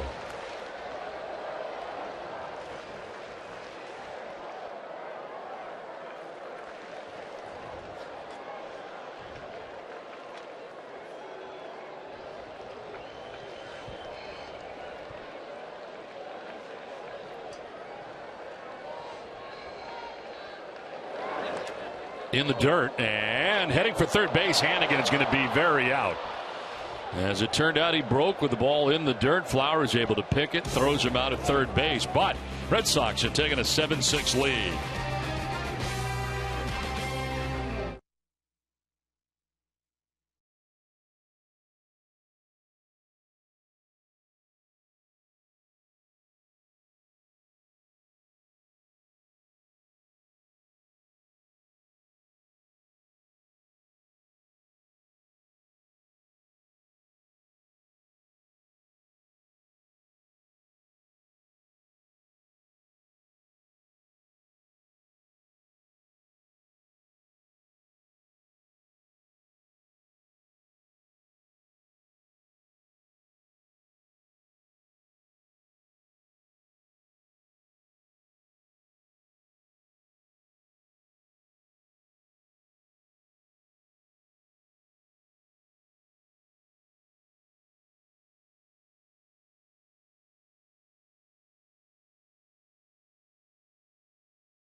He thought the ball got by the catcher, but watch Jamal Weeks. He sees where it is, and he's trying to tell Hannigan to slow up, but by then it's too late. He wants him to stop, but as he looks, Hannigan is on his way to third base. And he gets caught there, and the Red Sox have a man thrown out at third base, well, in scoring position at second base. The ball actually hit the umpires, it turned out, and Toby Basner. I thought that Flowers had picked it. He did not. It hit Toby Basner and stayed right there for him. Yeah, I think once Hannigan read that the ball was not caught by the catcher, that's why he took off. But unfortunately for him, it hits the umpire. New pitcher for the Red Sox, their fourth of the game, Robbie Ross Jr. into the game. 27th appearance without a record, 3.19 earned run average. He's worked in 36 2/3 innings, 28 Ks. Opponent's hitting at .252 against Robbie Ross. Takes over for Alexia Gondo. Got the final two outs of the fifth. It's ball one to Carlos Sanchez, batting out of the number 9 spot, second baseman for Chicago. And at the lip of the grass at third is Pablo Sandoval. There's a strike, 1-1. Ross had a 1-2-3/8 inning last night against the Tigers. Had a strikeout in an inning. On the ground by the brought in third baseman down the left field line. Ramirez over to dig it out, but Sanchez headed for second base. Got himself a leadoff double to begin things here in the 6th inning. That second hit of the game, a single back in the 4th inning. Now right by Sandoval, who's on the grass, goes into the dive, but the ball by him. And it rides all the way to the 310. By the time Ramirez tracks it down, you get Sanchez, at second base in scoring position.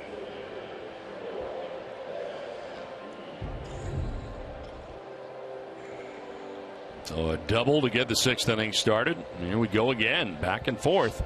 I'll tell you one thing, I have no idea how to recap this game at this point. A lot of scoring, a lot of action. Adam Eaton 1-for-3 in the game. Part of that action got it started with a triple to begin the game in the first. Now a liner to left. That is going to get through to the track and the wall. Here comes Sanchez around from second, and this game is tied again, 7-7. Didn't take long for the White Sox to answer. Now the Red Sox were expecting a bunt, no bunt, as Eaton on the first pitch slaps it hard in that gap in left center field. See the Red Sox in at first and third, but no bunt attempt at all. A line shot into the gap, and easily coming around to score is Sanchez.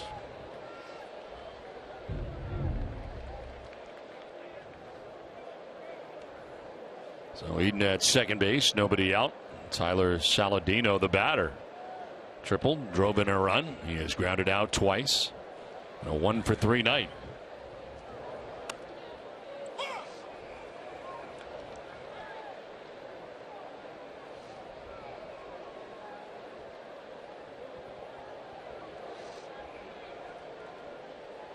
Eaton with very good speed at second base.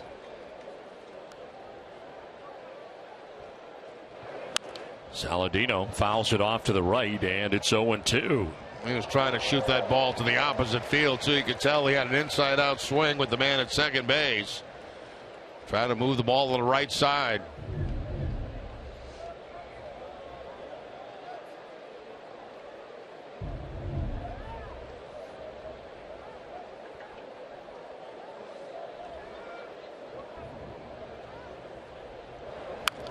Back towards the mound. Ross will look the runner back to second and throw to first for the first out of the inning.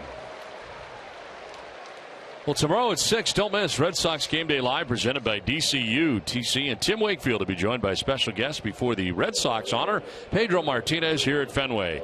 DCU Digital Federal Credit Union. What can DCU save you? One down, Adam Eaton is at second base, and Melky Cabrera coming up. Double in the first, double in the third, struck out in the fifth.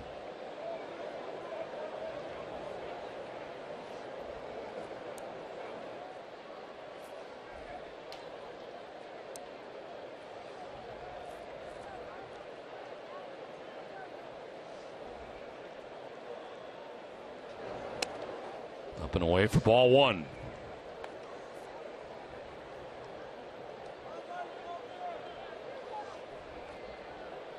Red Sox on their fourth pitcher of the game, Joe Kelly. Gave up 4 runs in the first, did last 3 1/3, charged with 5. Breslow in an inning plus, charged with 1. Gondo 2/3, and now Robbie Ross Jr., who has been touched for a run already, dealing with his 4th batter since coming into this game here in the 6th inning.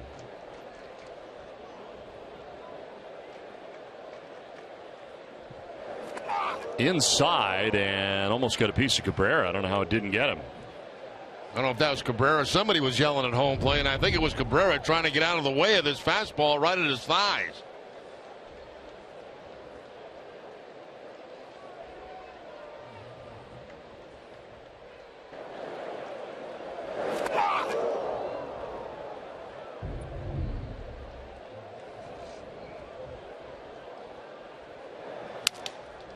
On the ground foul. Sounded like he broke his bat, and it's 2-2. He'll get a new one. Well, tune in August 18th and 19th to Nesson for coverage of the WEEI Nesson Jimmy Fund Telethon presented by Arbella Insurance Foundation. Arbella Insurance Foundation, here for the Jimmy Fund, here for good. One out, Adam Eaton at second base with a run in here for the White Sox, who have tied up the game 7-7. Wild one tonight from Fenway. In the dirt, full count.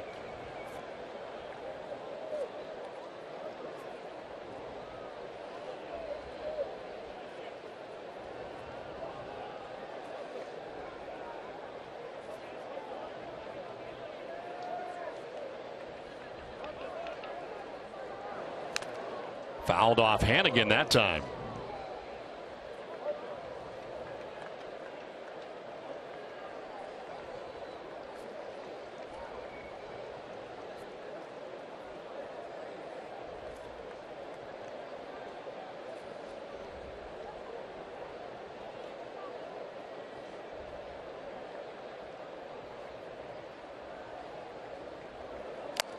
Swinging a foul tip for strike 3.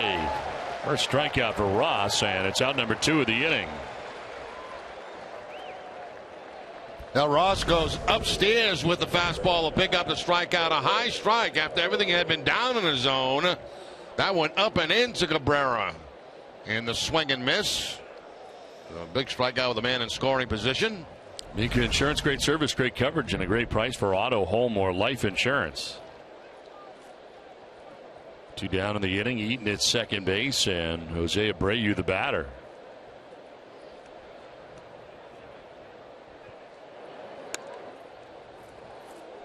Just missed outside. Abreu's been on base 3 times in this game. Hit by a pitch, single to right, and has doubled. He's also scored 2 runs.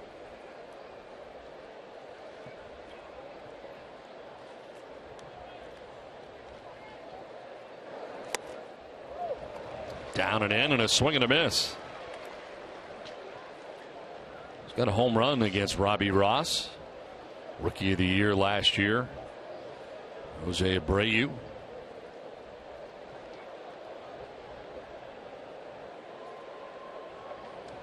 Followed it up with 15 home runs, 53 RBIs now in the year.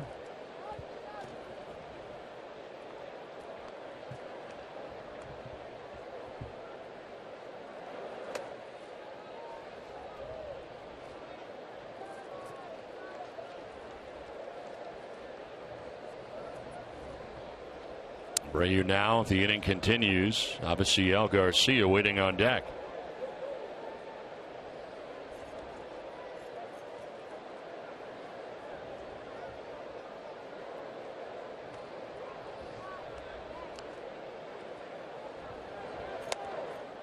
Down and in. Avisail Garcia about as far over as you'll see an on-deck batter stand, trying to get a look here at Robbie Ross. That's something pitchers don't appreciate either. No, he is pretty close. See where the batter's box is. All the stuff is way over there to the left. He's to the right.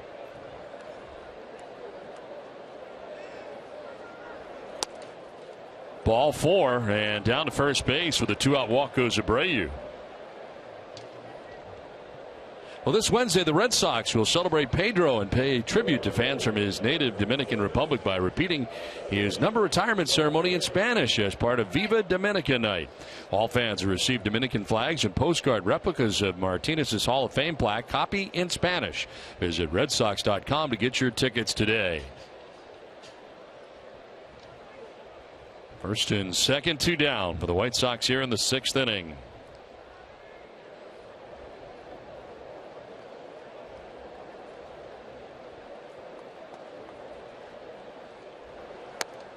There is strike 1 to Garcia,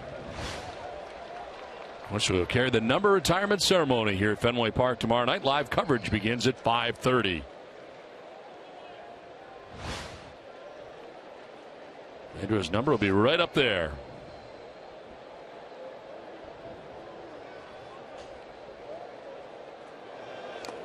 In the dirt, and it's a ball and a strike.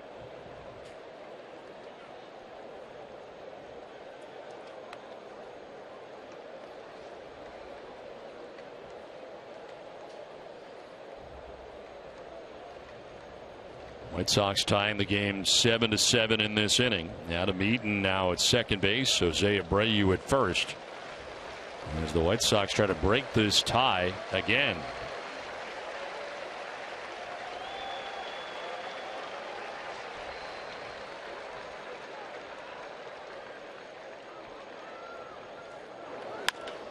Chopped, diving at third as Sandoval gets up. The throw is good, and the inning is over. Nice play by Pablo Sandoval to end the inning. White Sox tie it up 7-7.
Fourth game all night long. Mookie Betts tying the ball game up early when he drives in Hannigan with the ball off the wall. Once again, Mookie Betts with Alexi Ramirez stopping that ball from the outfield, but the Red Sox pick up a run. A wild pitch, or a pass ball, I should say, right there to get a run home. Then Eaton slaps the ball in the gap, and the White Sox tie it up. So it's been that kind of night here at Fenway Park, exchanging the lead.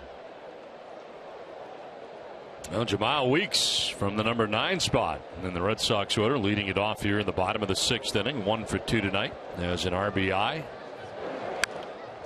Matt Albers back on the mound here for Chicago. The final 2 outs of the 5th starts the 6th inning, and there is action behind him as the inning starts. Dan Jennings warming in the pen.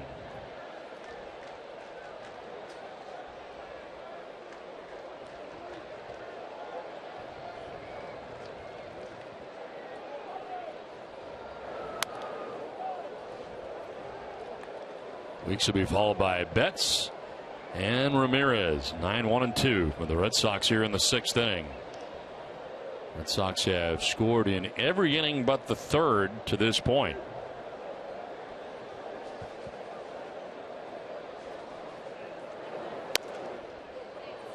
Two and two.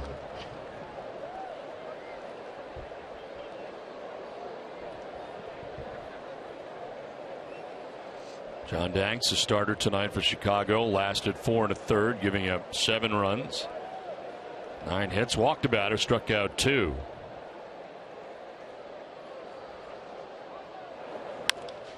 Line to left, and Jamal Weeks, opposite field base hit to get this bottom of the 6th inning started. A good night for Weeks, 2 for 3 out of the number 9 hole in the Red Sox lineup. So 7-7 ball game. Red Sox get the leadoff man on here in the 6th. Slice line drive. That's going to just about reach the outfield grass.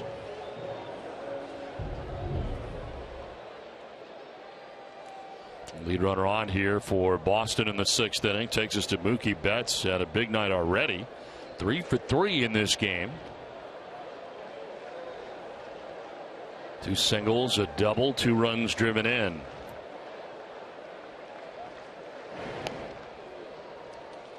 Weeks certainly has base stealing speed at first base.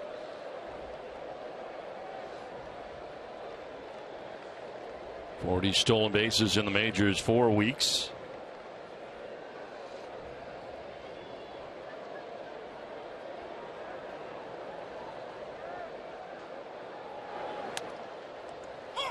Strike 1 to Betts.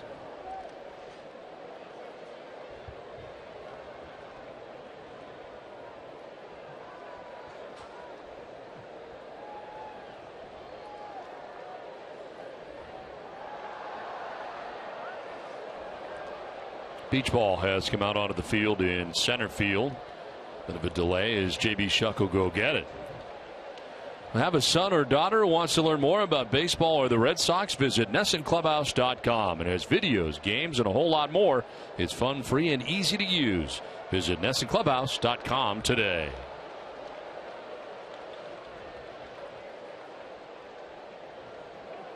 Well, beach ball delay right now for some youngsters to watch and to check themselves out on NESN.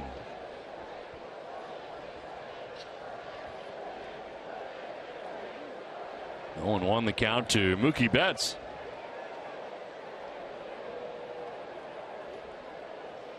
Throw to first and back to the bag is Weeks.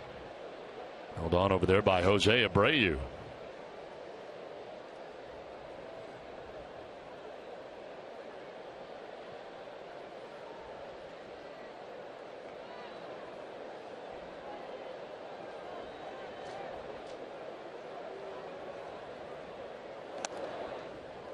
Down and in, 1-1.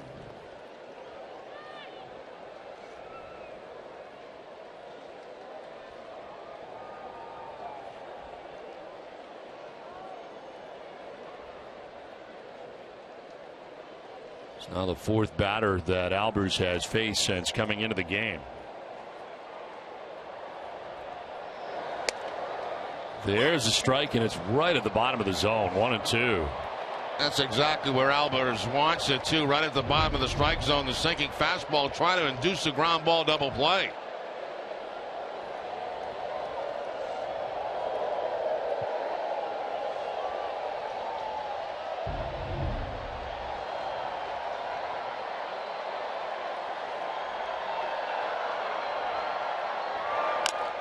Chopped high as Albers on the backside of the mound fires to first just in time to get Mookie Betts. And we'll see John Farrell coming halfway out of the dugout here, waiting to see whether or not he's going to challenge this on a bang play at first. Let's take a closer look at it, see if Betts did beat it. The stretch, he may have. That foot may have gotten in the bag before the ball got in the glove, and they are going to challenge it.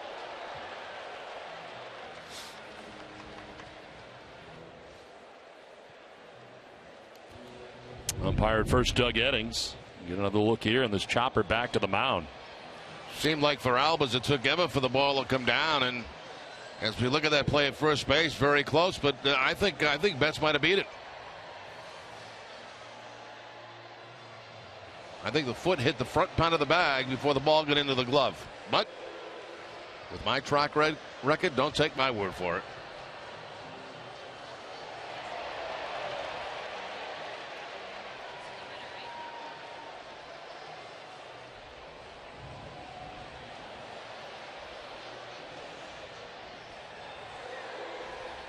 Crowd getting a look at it here in the big screen in center field.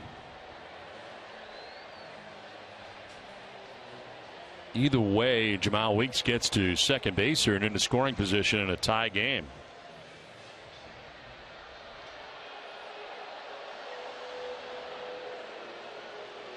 Well, maybe not. Maybe the ball was in the glove. That's a right there, and there's a foot hit, then it hits. I'm going to switch what I say. I think he's out.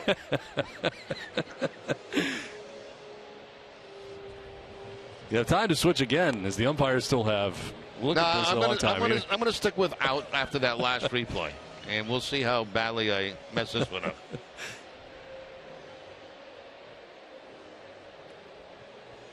Well, it took a good long look, and that's his out. So 1-3 on the put out at first base. Turns out to be a pretty good play by Albers, who had to go off the backside of the mound. Backpedaling up the mound is never easy. Yeah, and when the ball seemed like it was never going to come down, then he had to really rush to get that throw to first base to get the out. So 1 out. Another look at that play. There's Albers saying, please come down quickly. And he turns it over almost like a second baseman.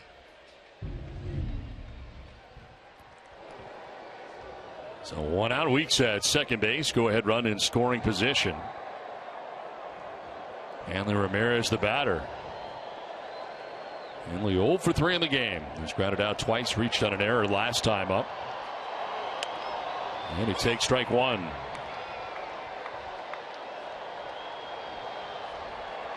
Two for 7 against Albers in his career, and that includes a solo home run.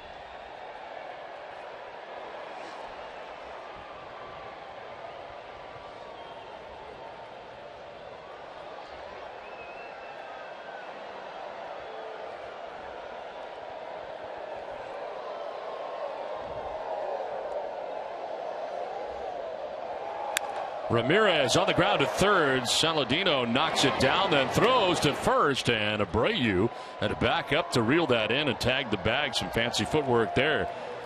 We'll get a game break brought to you by Jordan's, the furniture store of the Boston Red Sox. Tom?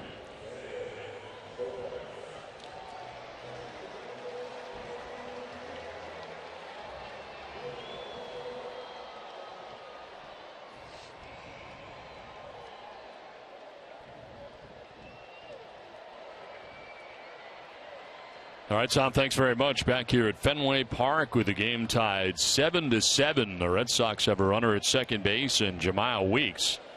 And Xander Bogaerts, the batter, in search of his first hit of the night. Xander 0 for 3. Red Sox has a team with 10 hits. White Sox also have 10 in the game.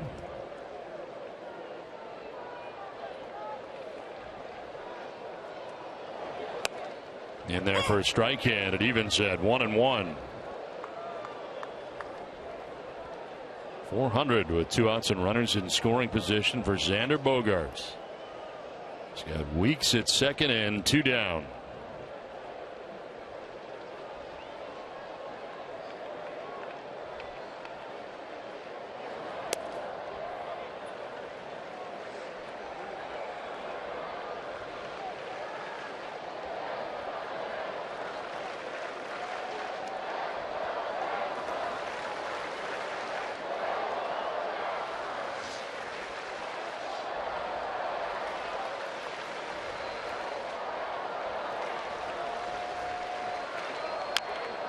Fouled off at the plate. Evens at 2-2.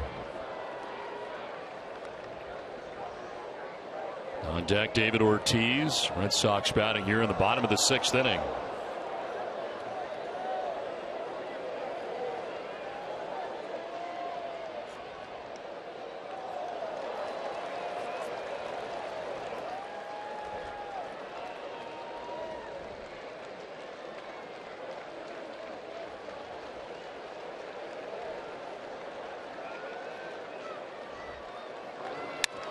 On the ground towards second base, Sanchez gobbles it up and throws out Bogarts, and out of the inning is Albers. To the 7th we go, tied at 7.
And Wake will break down tonight's game and take an in-depth look at Joe Kelly's night. Whatever, whenever, wherever. Who but W.B. Mason? 7th inning back at Fenway. Game tied 7-7. And J.B. Shuck to lead it off here against Robbie Ross Jr. 2nd inning of relief for Ross. This is up high with ball 1.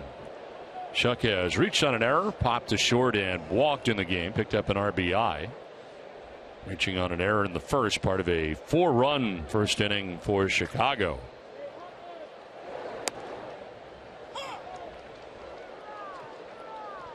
Shuck didn't think so.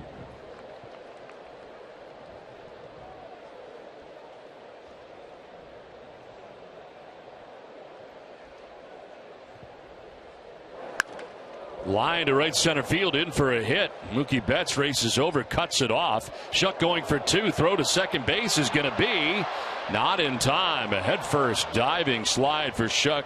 He doubles to begin the 7th inning. That's a good hustle play right there by Shuck, because, you know, he knows that Mookie Betts has a long way to go for this, and it's going to take a perfect throw to get him at second base. Bogarts had to go out to make the play on the bounce, as you can see right there. And then Shuck able to get in with the head first slide. That's good hustle, and you get that out of the batter's box. If you're hustling out of the batter's box, you can turn those into doubles. So in scoring position to begin the 7th, there is Alexei Ramirez.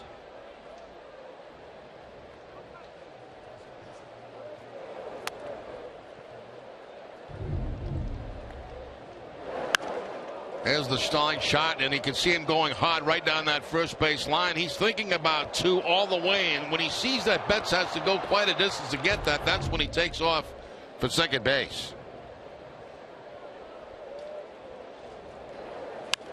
Ramirez lifts a fly ball down the right field line. Rusney Castillo makes the catch. Going nowhere at second base is Shuck. Throw cut off. And there's one out here in the 7th inning. Well, tomorrow on the Red Sox report, Brock Holt is a star in Cincinnati. Tim Wakefield raises funds on the course, and the Rocket returns to throw BP. Catch it all on the Red Sox report tomorrow afternoon at 4:30.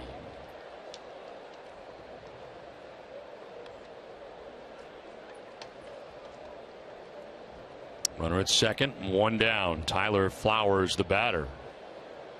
0 for 3 in the game. He is lined out to first, grounded out to short, and struck out swinging.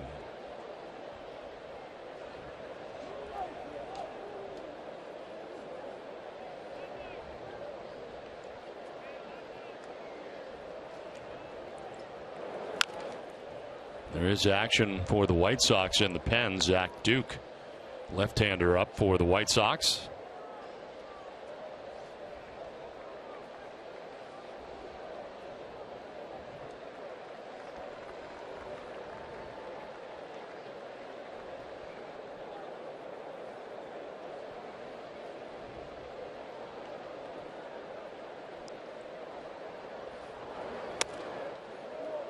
Framed by Hannigan, but it is inside. 1-1.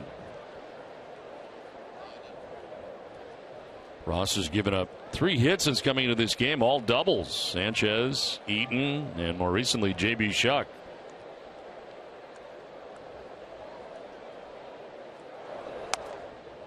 Strike 2.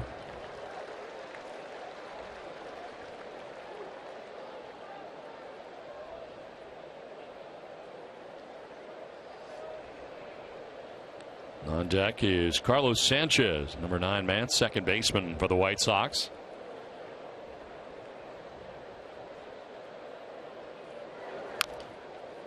Rolled over, foul. We'll do it again. 1-2.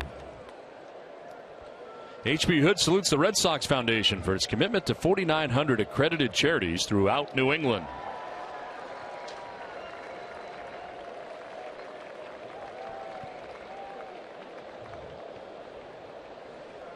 J.B. Shuck at second base, one down here in the 7th inning. Broken bat liner into center field. Shuck had to make sure it got through and takes third. Now he's going to try and score. Throw from center is off the mark, and scoring from second is Shuck. Up to second goes Flowers, and the White Sox take an 8-7 lead. I think it surprised Mookie Betts, so they were going to send the runner because the runner had stopped, making sure that that ball was not caught on the line in the infield, Shuck, and then they decided to wave him home. Watch Mookie Betts in center field.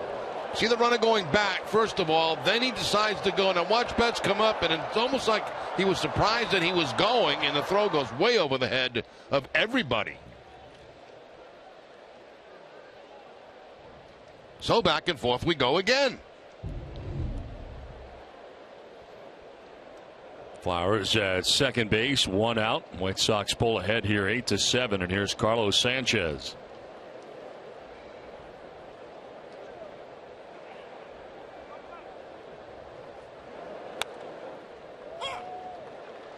Sanchez grounded out to second base in the second, singled to center in the fourth, doubled and scored in the 6th inning.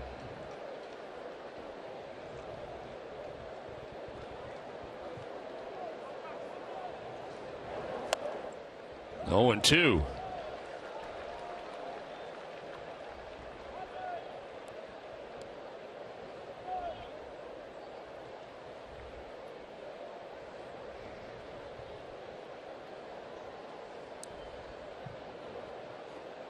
Top of the order, Adam Eaton waiting on deck. White Sox pulled ahead. Flared foul down the right field line. Still 0-2.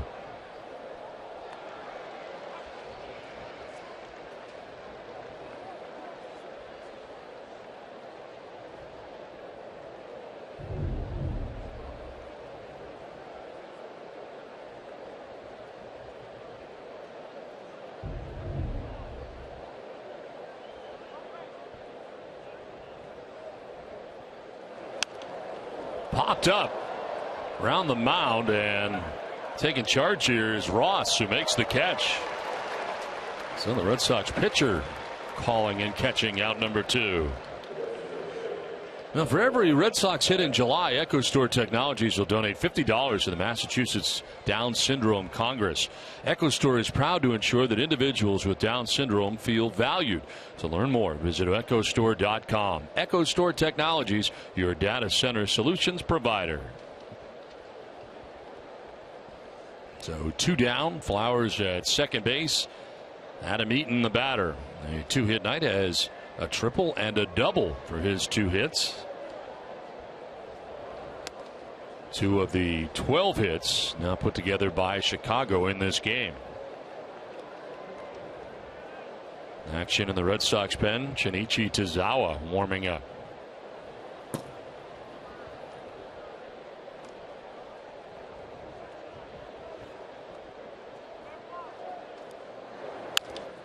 Slap foul off to the left.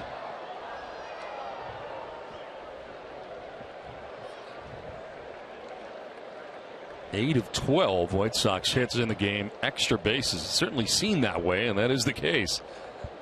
And a lot of extra base hits in this game. And it started right out of the gate with back-to-back triples and a double to the first 3 hitters of the game.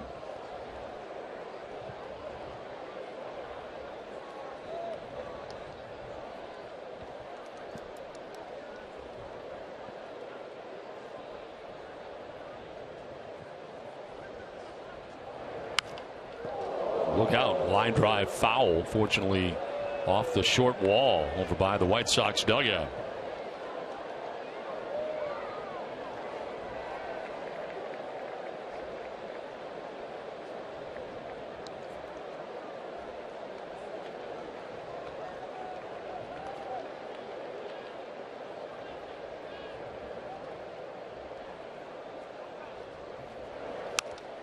Fouled off to the left. Look at Rusney Castillo, who is over into right center.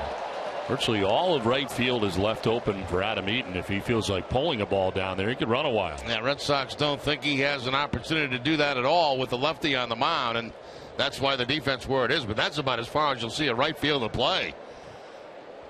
Over towards center field in this ballpark. With Eaton speed. 1-2, fouled off to the left, out of play. Now, if he hits a ball down the right field line, you're talking about an inside the pocket run. There's Rusney over there in right center, and then there's all of this green grass over here all the way to the wall. There's no sign that he could pull the ball well so far in this at bat. Down the line at third. It's a fair ball. According to the third base umpire, Bill Miller. And around from second base comes Flowers. Throw to second, and Eaton will be out. The run does count, and it is now 9-7. The White Sox with the lead. As out number 3 takes place at second base, Eaton with a single. And it is 9-7. We will keep it right here at Fenway Park with the White Sox taking the 9-7 lead here in 7th inning stretch time at Fenway. NESN is proud to support the National Suit Drive in July. When you make a donation of gently used professional clothing at any Men's Warehouse location, you help unemployed men and women look their best as they re-enter the workforce. Learn more at nationalsuitdrive.com. We'll keep here at Fenway for God Bless America tonight here at 7th inning stretch from Fenway. Us in the singing of Take Me Out to the Ball Game on the Fenway organ, we ask you to please rise. Here to honor America by performing God Bless America, we welcome an artist who will be singing here at Fenway Park on August 7th, 8th, and 9th as part of his band's Jekyll and Hyde tour. Please welcome, from the Grammy Award-winning Zac Brown Band, Clay Cook. God bless America, land that I love. Stand beside her and guide her through the night with the light from above. From the mountains to the prairies to the oceans white with foam.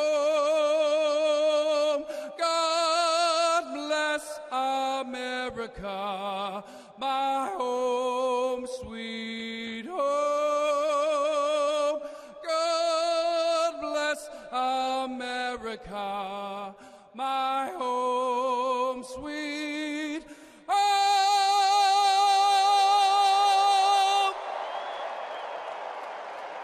Nicely done. Let's take a look at tonight's Red Sox box score.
Get immediate care without leaving the ballpark at the Beth Israel Deaconess Medical Center First Aid Station, located behind Section 12 in the lower concourse. BIDMC is the official hospital of the Boston Red Sox.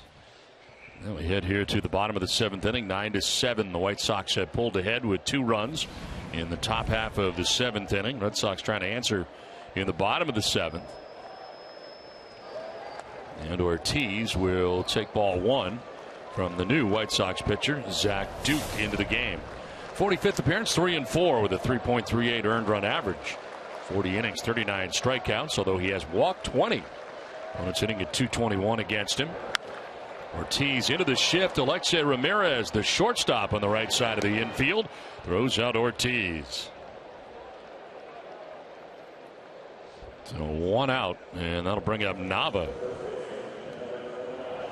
More action for the White Sox. Jake Petricka up in the bullpen, as Petricka had been up briefly earlier.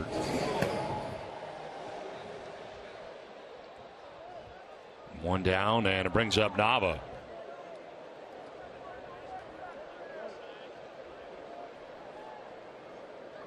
Nava has fly to center twice, both times J.B. Shuck up to the task out there in center field.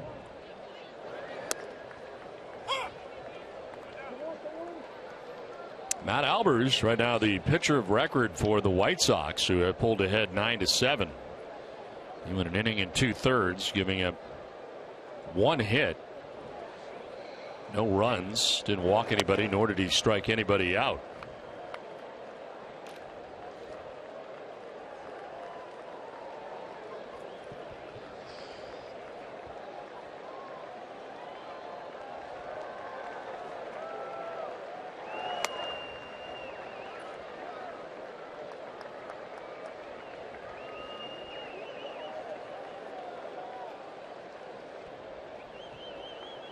Sandoval on deck, 1 out here in the 7th.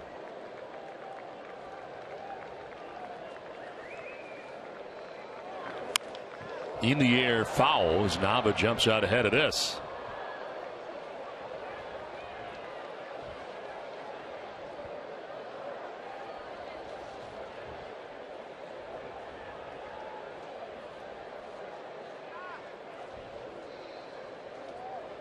Last night, Nava pinch hitting for Hanley Ramirez in the 7th inning. Remained in the game. His first appearance since being activated from the 15-day DL prior to Tuesday's game at Houston. It's hit on the foot or the lower leg. Tough to tell as he heads down to first base. Zach Duke hits him. That big sweeping breaking ball right here that was just about impossible to get out of the way of. He tries to jump over it, but it gets him in that right foot. So Nava makes his way down to first base with 1 out.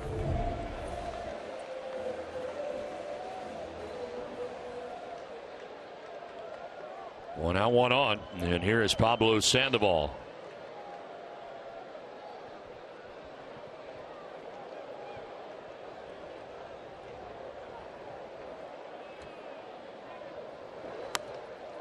Strike 1.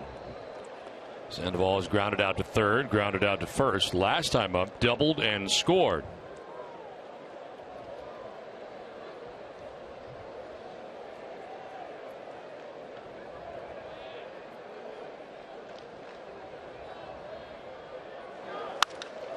To right, Garcia coming in to make the running catch. Took a look towards first base, but no chance to double off Nava, who's playing deeply in right, but comes in to make the grab for the second out of the inning.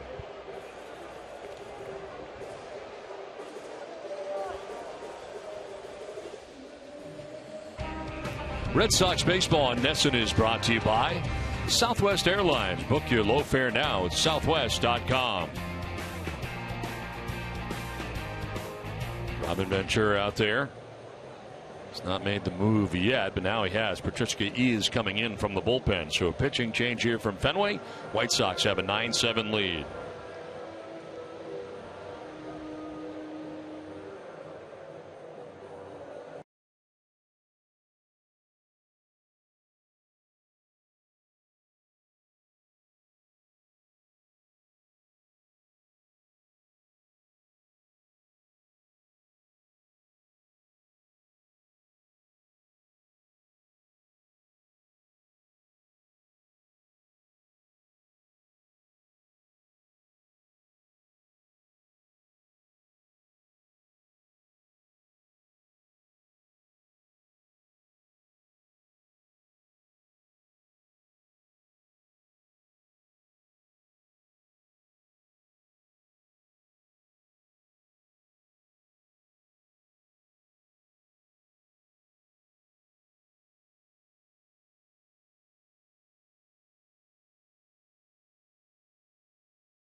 White Sox have the lead over the Red Sox. Zach Duke looking on. The new pitcher into the game, Jake Petricka, his 41st appearance for the White Sox. 3-2, 3.18 earned run average, 23 strikeouts, 12 walks. Opponent sitting at 288 against the right-hander.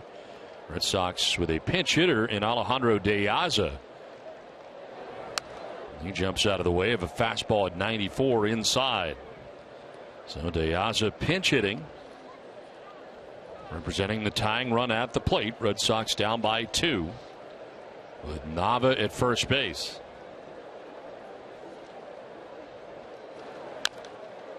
Fouled at the plate, and it's 1-1. One thing Petricka can do is get a lot of ground ball outs. Second ball type pitcher. More action behind him. The left-hander Dan Jennings in the pen.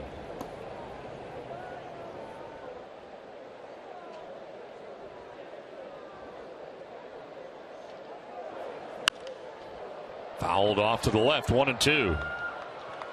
Well, follow the Red Sox all season with MLB.com at bat, the #1 app for live baseball. Get MLB.com at bat for your smartphone or tablet today.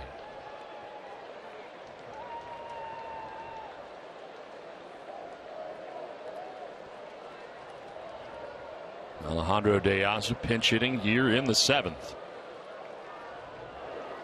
Look out, getting the feet out of the way. Another fastball, kind of yanked that down and in.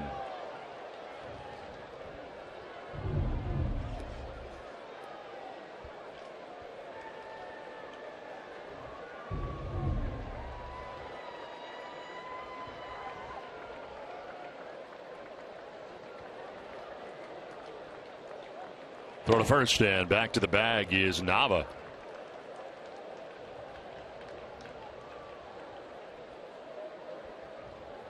Nava reached as he was hit by a pitch by Zach Duke.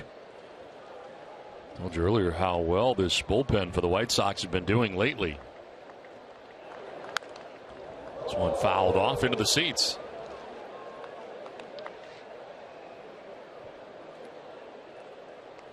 De Aza, a one-time member of the Chicago White Sox, and a pretty good player for them for a while.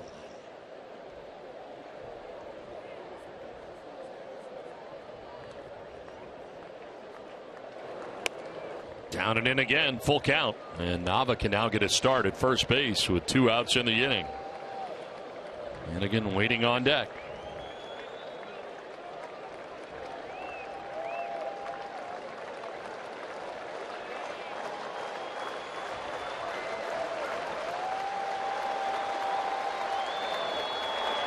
De Aza grounds it back up the middle into center. Nava, who was running, heads to third base and is at third. Red Sox have runners at first and third with 2 down here in the 7th. Now that spot in the lineup, whether it be Castillo or De Aza, pretty effective tonight. Castillo with a walk and a single, and now De Aza picks up the base hit. 3-2 count, man going right back up the middle, and continuing on at third base goes Nava.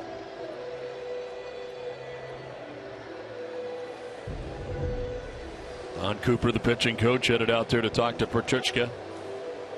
Well, he did induce a ground ball, but not the right location for Petrushka, right back up the middle.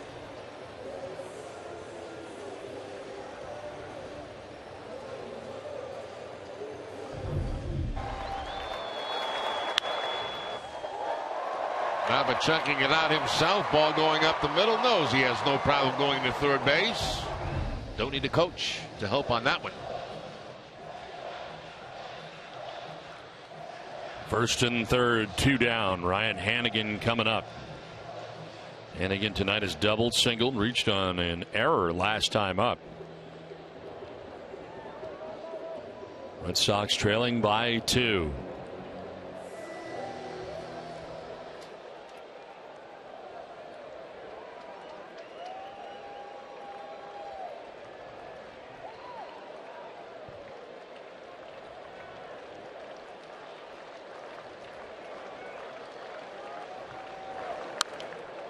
Fouled off to the right by Hannigan to the grandstand and back underneath the underhang.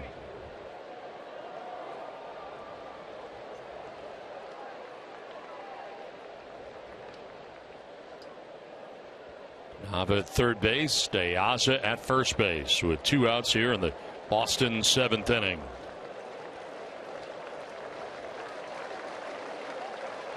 Throw to first, and De Aza back.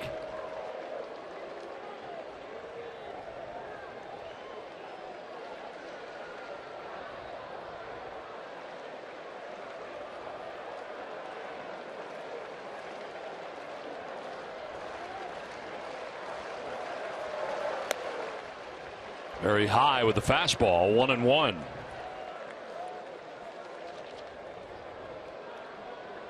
Red Sox bullpen with a 1.74 earned run average in the last 14 games.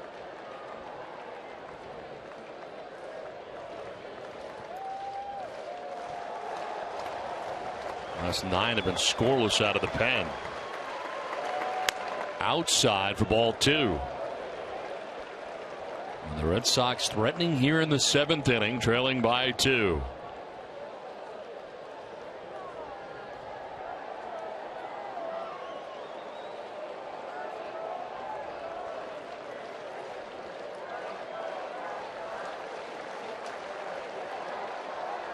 For first, and again, Diaz diving back.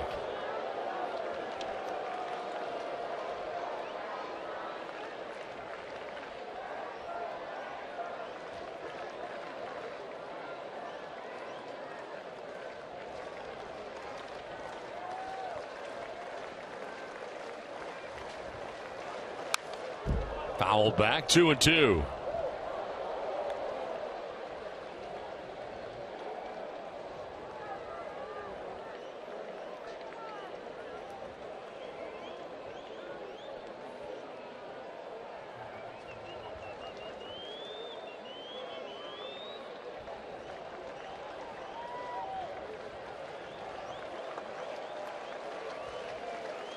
Nava at third, Diaz at first, 2 outs in the 7th.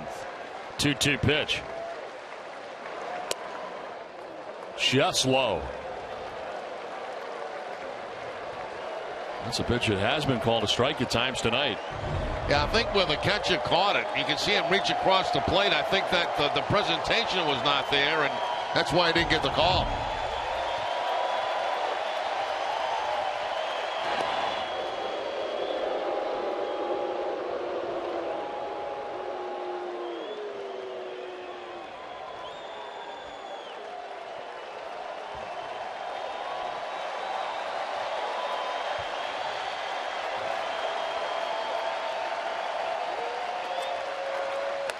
Hannigan strikes out looking, and that pitch appeared to be high, but he takes it for strike 3. 9-7 White Sox at the end of 7.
The 8th inning, last pitch, a borderline strike right here at the top of the strike zone. Hannigan trying to duck that pitch, but called a strike.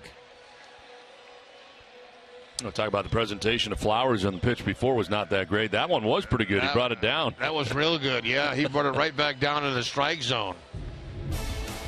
Well, tonight's game summary is brought to you by Xfinity. John Danks left this game after 4 1/3. Joe Kelly after 3 1/3. Danks charged with 6 runs. Kelly with 4. All kinds of extra base hits in this contest. David Ortiz with a home run in the game, and it is 9-7 Chicago as we head to the 8th inning. And some changes for the Red Sox. Alejandro Diaz, who pinch hit for Rusney Castillo, stays in the game and plays in right field. And Junichi Tazawa into his 44th game of the year. 1-3, 2.81 earned run average, 42 strikeouts, 7 walks. Opponent sitting at 233 against Tazawa. Tyler Saladino leading it off here for Chicago in the 8th.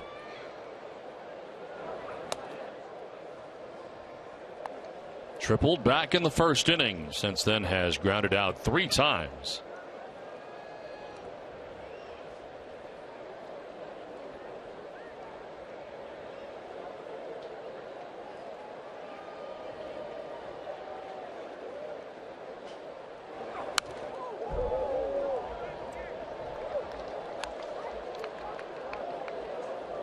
Zawa last working on Friday night against Detroit. Worked the 8th inning, a scoreless 8th.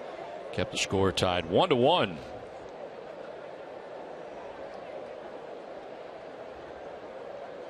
Eight of his last 11 outings have been scoreless for Tazawa.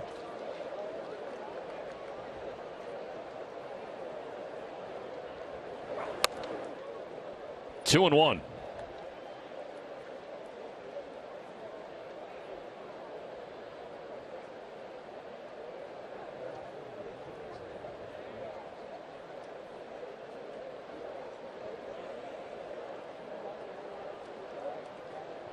Cabrera, then Abreu, expected here in the 8th inning for Chicago. 2-2. We'll join the Bruins Foundation in Nantucket on Sunday, August 2nd from 6 to 9:30 at the Chicken Box for the Boston Bruins Foundation Nantucket Benefit Show. For more information and to purchase tickets, visit bostonbruins.com/foundation.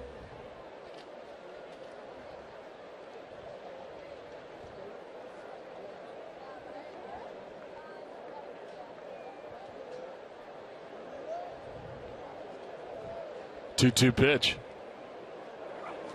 Swing and a miss, and Saladino strikes out for the first out of the 8th inning. A breaking ball that time by Tazawa to pick up the strikeout.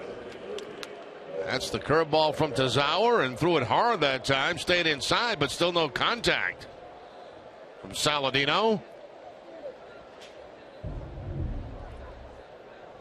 One down here in the 8th inning for Melky Cabrera. 2 for 4 in this game. He's doubled twice, struck out twice, and driven in a run.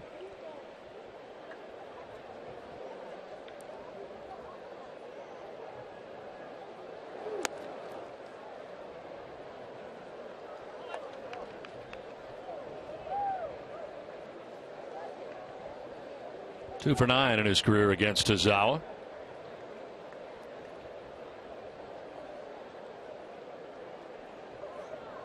Red Sox have used Joe Kelly, Craig Breslow, Alexi Agondo, Robbie Ross, and now Junichi Tazawa here in the 8th.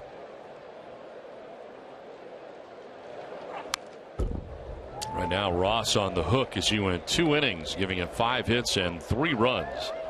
Walked a batter, struck out a batter, and White Sox with a 9-7 advantage right now.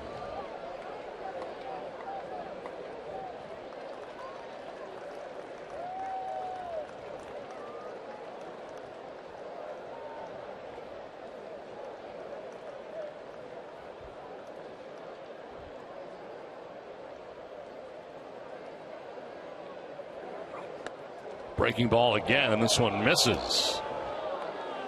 Not by very much either. It's just to the outside part of the plate. Hannigan trying to bring that ball back in toward the corner.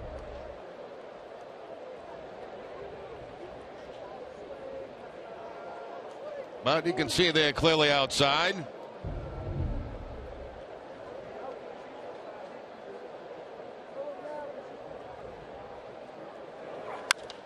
In the air foul off to the left out of play. 2-2.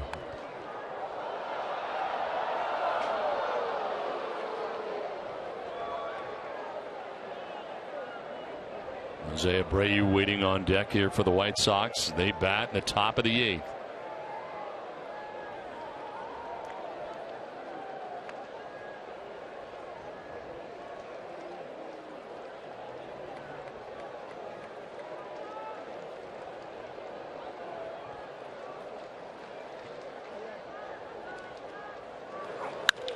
On the ground and diving at second as Weeks gets up, and the throw in time. Nice play by Jamal Weeks. Well, very quick back to his feet after showing range to his right and going into the dive. Very quickly pops up and throws the man out at first base. Here's the range of the dive, and then quickly to his feet to make a good, accurate throw to first base to get the out. Robs Melky Cabrera of a base hit. Zawa likes it.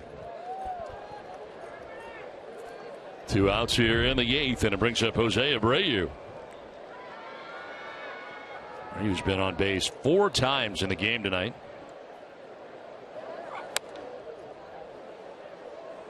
Hit by a pitch, single to right, doubled, walked, driven in a run from the cleanup spot for the White Sox.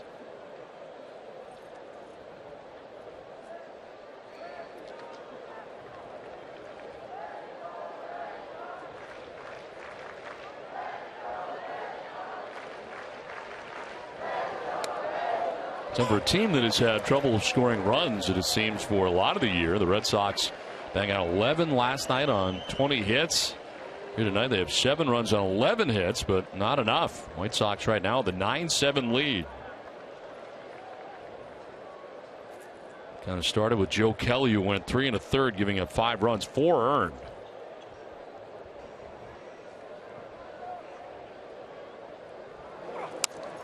Strike 2. Maybe a little gift there for Tazawa. That ball appeared to be a little bit inside, but Tazawa getting the call. That's...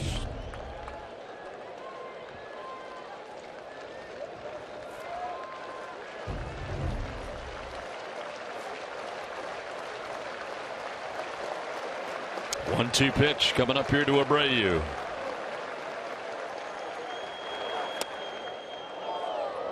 Close but a ball. 2-2.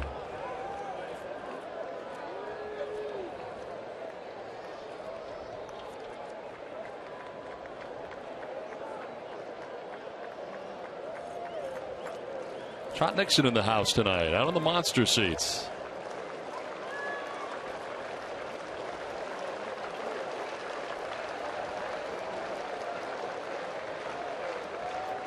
Two. And Abreu goes around and strikes out. A 1-2-3-8 for Tazawa.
Unos, TC and Tim Wakefield will take a look around the majors.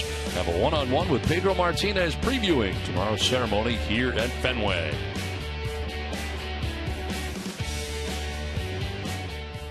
Last half of the 8th inning back at Fenway Park. They're retiring that number 45 here tomorrow night. 9-7 tonight. White Sox with a lead. Red Sox batting here in the bottom of the 8th inning. Jamal Weeks, Mookie Betts, and Hanley Ramirez expected to bat. Jake Petrichka back on the mound again for Chicago. Got the final out of the 7th. It's a grounder foul. Nice defensive play by Jamal Weeks last inning. Has 2 hits tonight offensively from the number 9 spot in the order and an RBI. Made his season debut here last night and in the starting lineup tonight for Boston.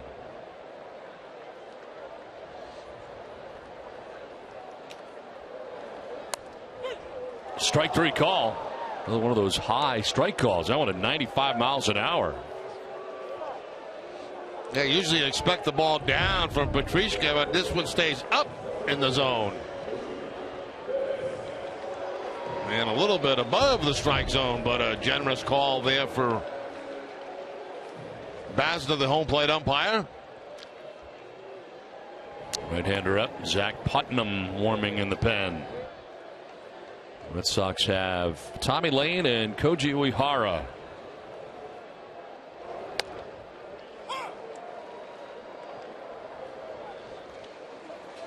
Mookie Betts tonight, 3 hits, 2 RBIs.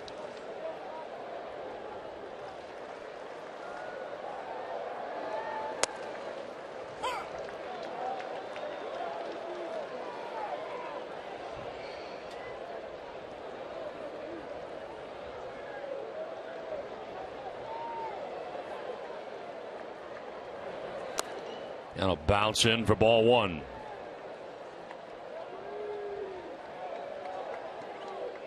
Hanley Ramirez on deck with 1 out here in the Boston 8th inning.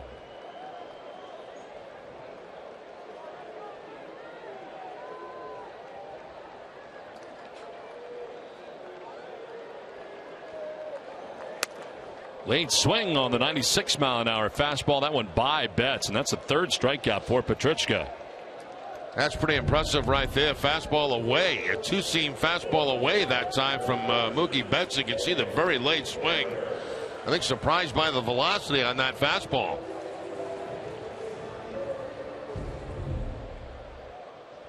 Two down here in the 8th for Hanley Ramirez. 0 for 4 in the ball game.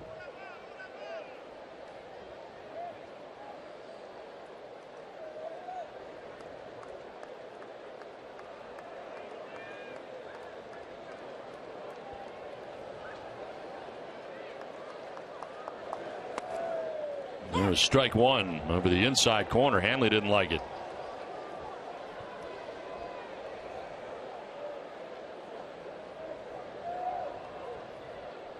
It's 3 strikeouts in a row now for Petrichka. At the final strikeout of the 7th inning, Ryan Hannigan with the runners at 1st and 3rd. Proceeds to strike out Jamal Weeks and Mookie Betts so far here in the 8th. And he's jumped ahead of Hanley Ramirez 0-2. Ace Ticket has great deals on the best seats to all the Red Sox games, as well as your tickets to Zach Brown and James Taylor at Fenway. Ace also has the best deals on tickets to all New England Patriots games. Visit aceticket.com. Ace Ticket, it's more than a ticket.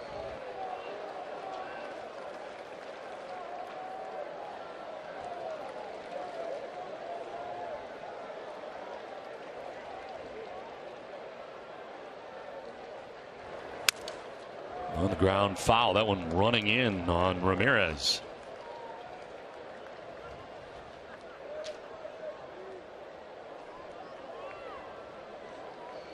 Hanley breaking his bat on that one.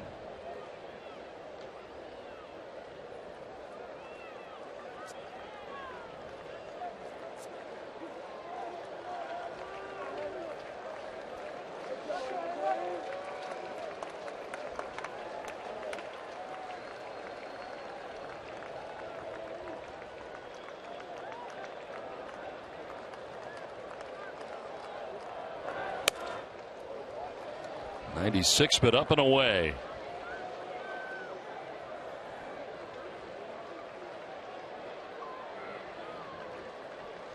Xander doing some inventory on his bat, and that may be broken, so it is indeed. He'll get a new one waiting on deck. Let's test this one out.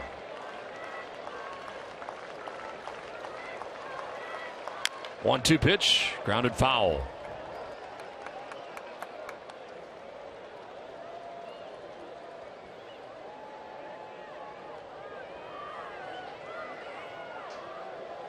Trunchka came in the 7th inning, got the final out of last inning. First 2 outs here of the 8th.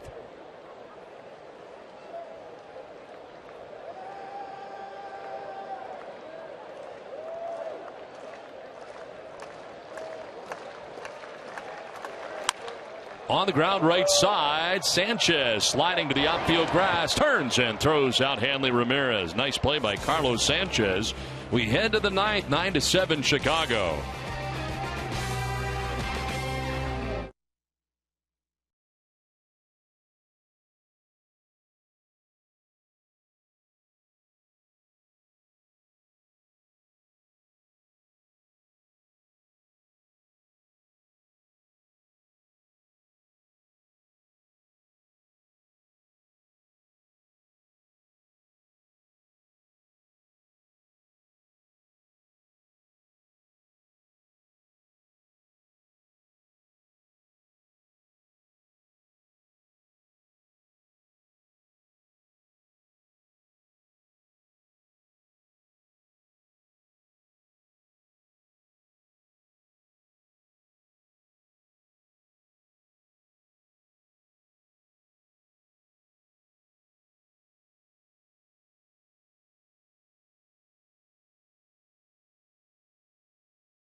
Those 2 runs, the difference in the ball game coming in the 7th inning. First it was Flowers with a base hit up the middle, and by the time Mookie Betts gets to it, Chuck has got to score.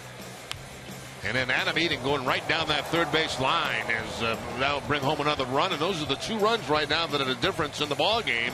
A 9-7 game as we go to the 9th.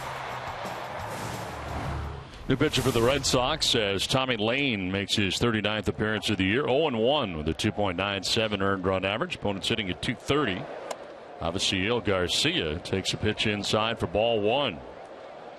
Garcia's been on twice, a single and an intentional walk.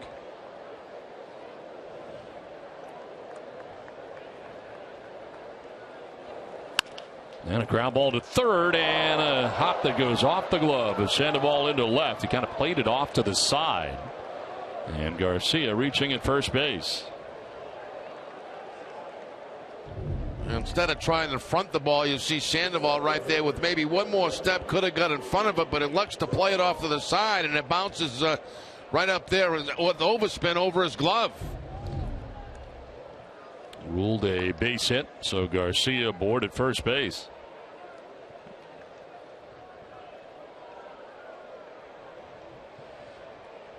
J.B. Shuck has been on 3 times. Reached on an error, walked, and doubled.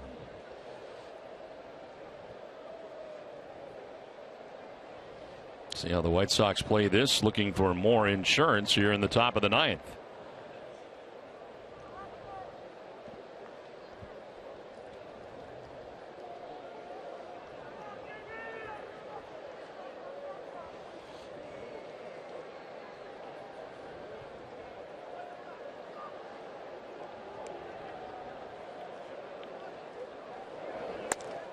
Showing bunt, pulling it back, but taking a ball low.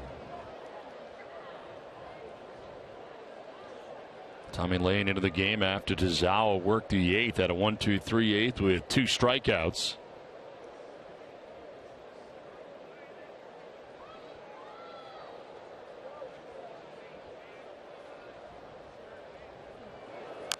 Drops it down right in front of the plate. Hannigan looked at second but goes to first, and the sacrifice is complete. 2-3 on the sacrifice as Garcia takes second base.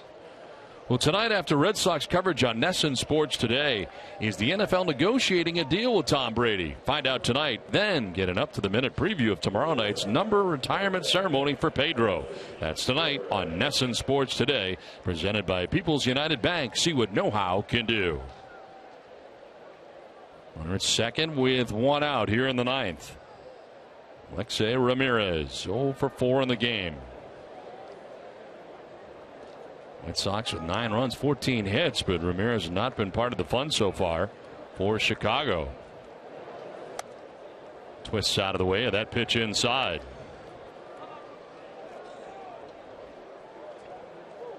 And the closer for the White Sox, David Robertson, up in the pen for Chicago. 21 saves on the year.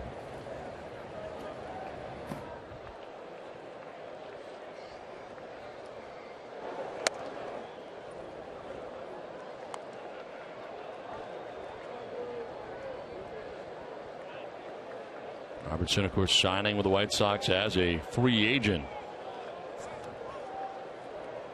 Last year with New York, 39 saves a year ago. As with first base open here, they will put on Alexei Ramirez, go after Tyler Flowers, the catcher, number 8 batter. Once they get behind Ramirez, they elect to intentionally walk him. Second intentional walk served up by a Red Sox pitcher in this game. Breslow had been charged with 1 back in the 5th inning when they intentionally walked Garcia. 2 on, 1 out for Tyler Flowers.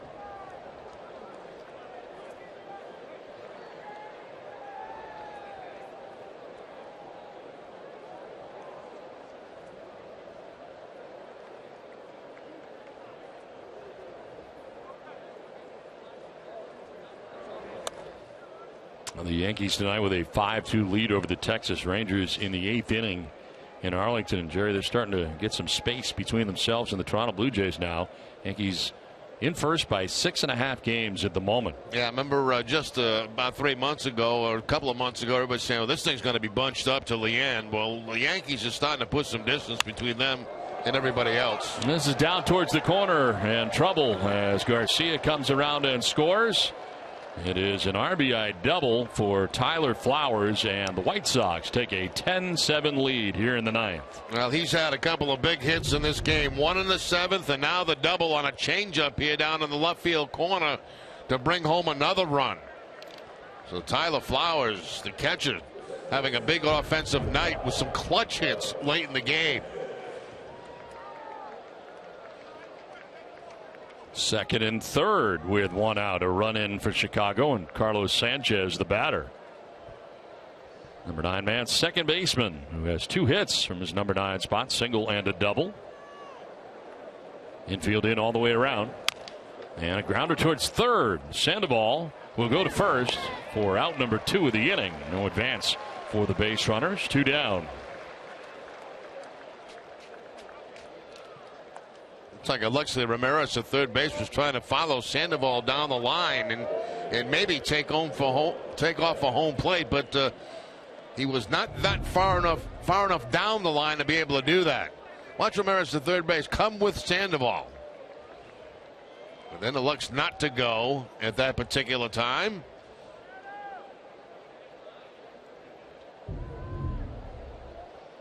So 2 down, second and third, and Adam Eaton the batter. He is a home run shy of hitting for the cycle. He tripled in the first, doubled in the 6th, singled in the 7th. And he does have 8 home runs on the year.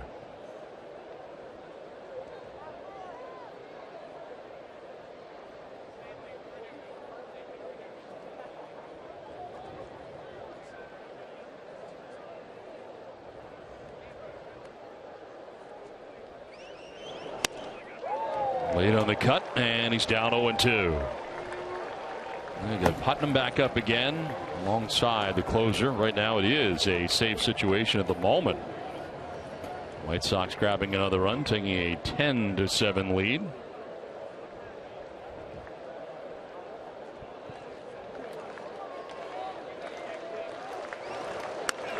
Strike 3 call right on the corner. That will end the top of the ninth. White Sox out a run, take a 10-7 lead.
Book your low fare now at southwest.com.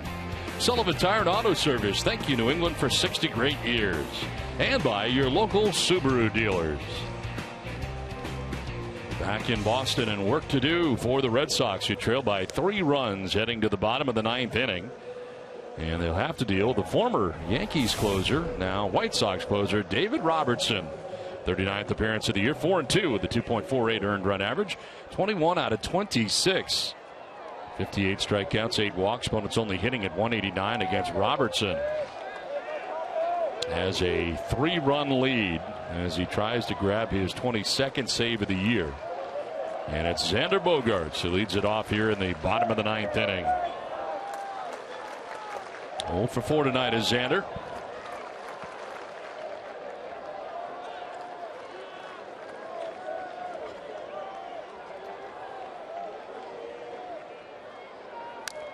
Fouls the first pitch back. Bogaerts, Ortiz, and Nava scheduled to bat. David waiting on deck.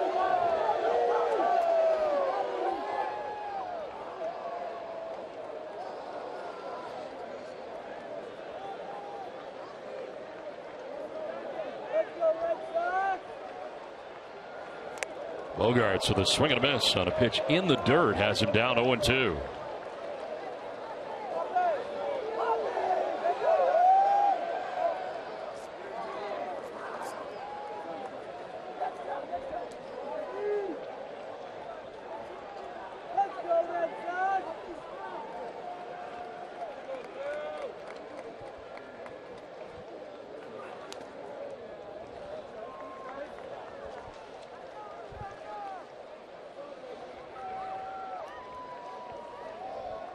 Robertson able to get his 21st save of the season yesterday. He has converted 8 of his last 9 save opportunities.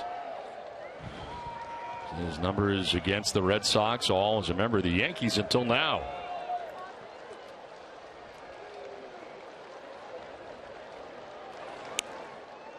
Xander thought about it, but lays off, and it evens up at 2-2.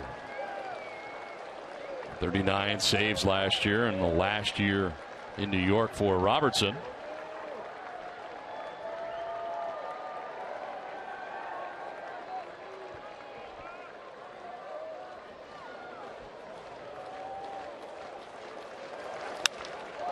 To second base, and Sanchez.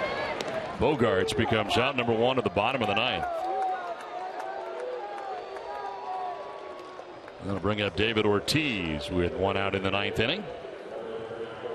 David with a 2-run home run way back in the 1st inning. His 20th home run of the year. RBIs 55 and 56 on the year for Big Papi. And way back then, that quickly got the Red Sox back in the game, 4-2.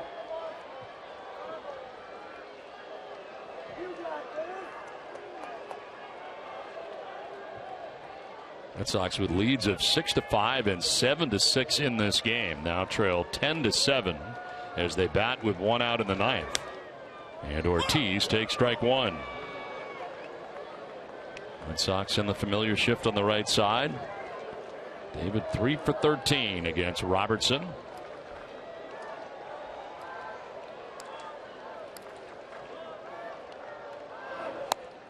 We talked about the bullpen for the White Sox, and it's been true to test tonight. No runs allowed by the pen. Albers, Duke, Petrishka, and now Robertson. Only given up 2 hits since coming into this game. Thanks did not get through 5 tonight. Went 4 1/3, the starter. And the good White Sox bullpen has been in ever since.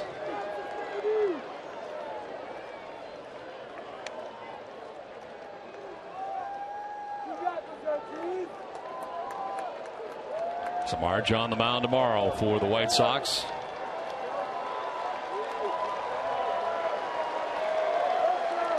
Wade Miley for Boston. On the ground, foul. Still 1-2.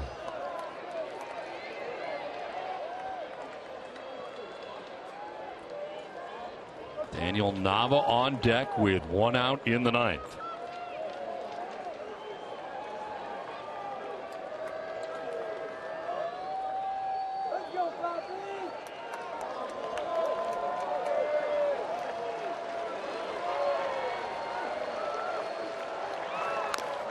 Fouled off. We'll do it again.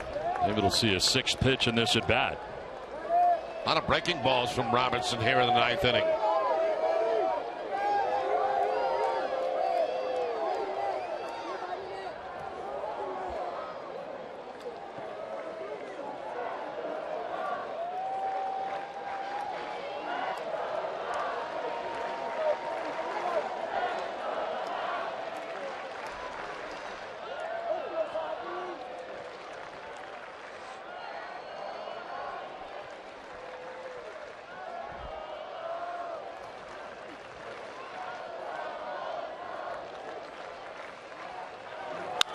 On the ground into the shift, it's Alexei Ramirez, the shortstop, from one knee. Throws out David Ortiz. 2 down here in the 9th. That pitch by design there, a 2-seam fastball running away from Ortiz after throwing a bunch of breaking balls in. And gets him to hook that ball to the shortstop who's in the shift.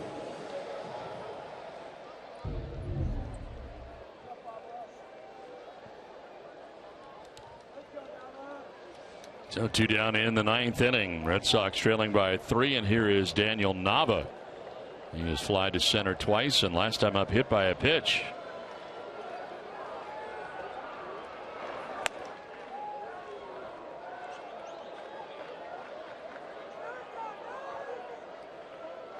One for 8 in his career against Robertson. That includes 5 strikeouts for Nava.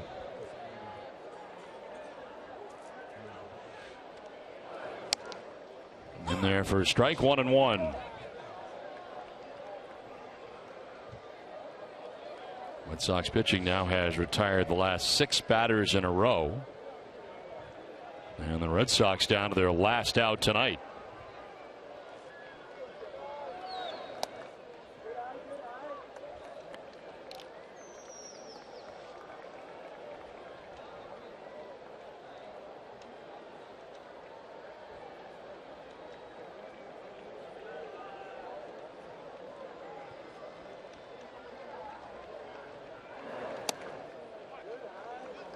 3-1 now to Nava.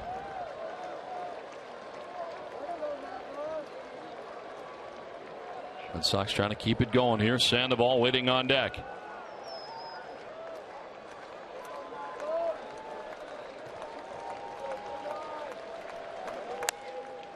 Ball 4, and Nava is aboard with 2 down here in the 9th. So the Red Sox have life.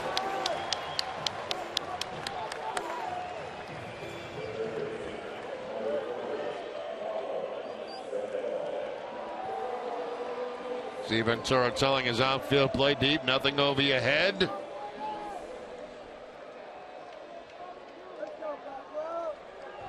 Two down, Nava at first base, and Pablo Sandoval 1 for 4 in the game, a double in the 5th inning.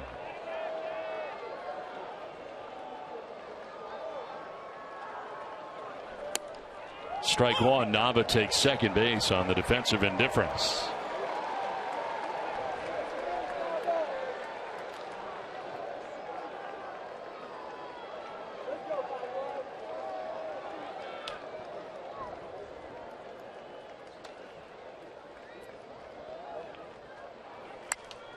Fouled off to the left, and it's 0-2 now to Sandoval. Now don't forget, tomorrow night, coverage begins at 5:30 for the number retirement ceremony for Pedro Martinez.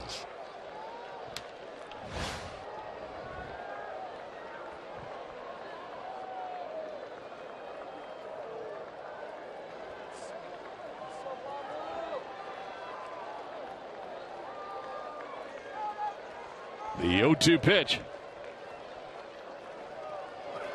Sandoval grounds it right side, and it's into right field. Here comes Nava around, and it's now 10-8. Red Sox are bringing the tying run to the plate.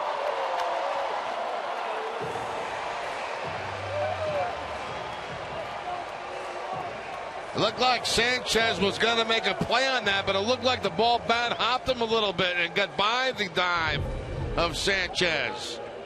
Yeah, it hits right at the lip of the grass and it takes a bounce up over the glove. Between the dirt and the grass right there. And you see it pop it up. He had it kind of lined up, but the Red Sox get a beneficial bounce there. Alejandro De Aza now standing in. He singled his first time up pinch hitting in the 7th for Rusney Castillo.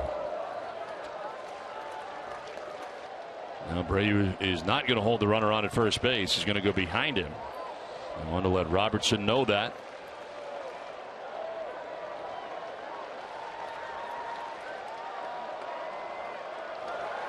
Swing and a miss as Sandoval takes second base on the defensive indifference.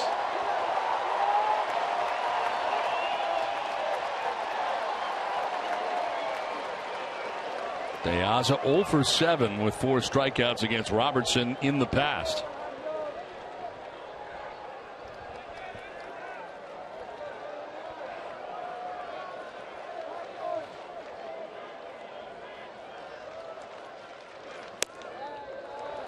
Ball and a strike. Koji Uehara warming up in the pen.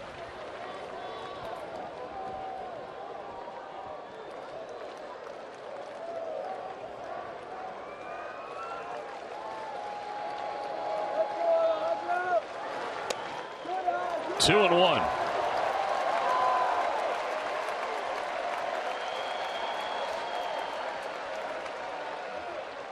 Robertson trying to secure his 22nd save of the year. Has blown 5 on the season. Had a 3-run lead coming into the inning. He's given 1 back.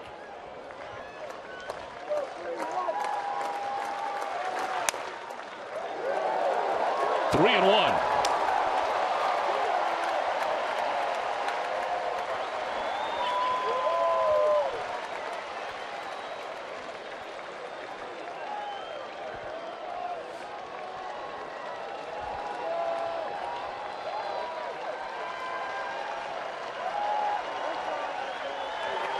De Aza fouls it back. Full count now.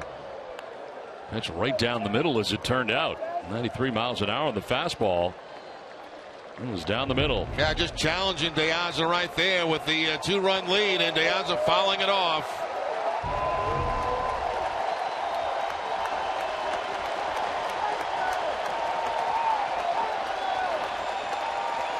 3 balls, 2 strikes, 2 down in the 9th. Diaz grounds it foul.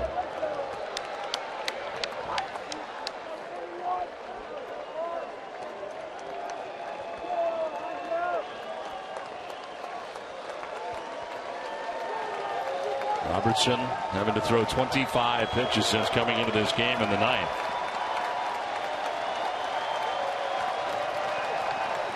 Three and 2 the count.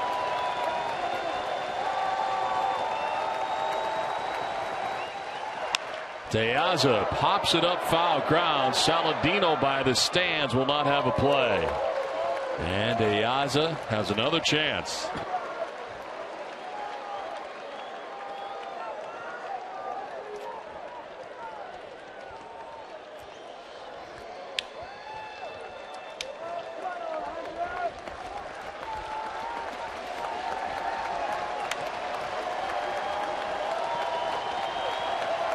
Hannigan hoping he'll have a chance. The payoff pitch. Diaza carves it foul. He'll see a 9th pitch in this at bat.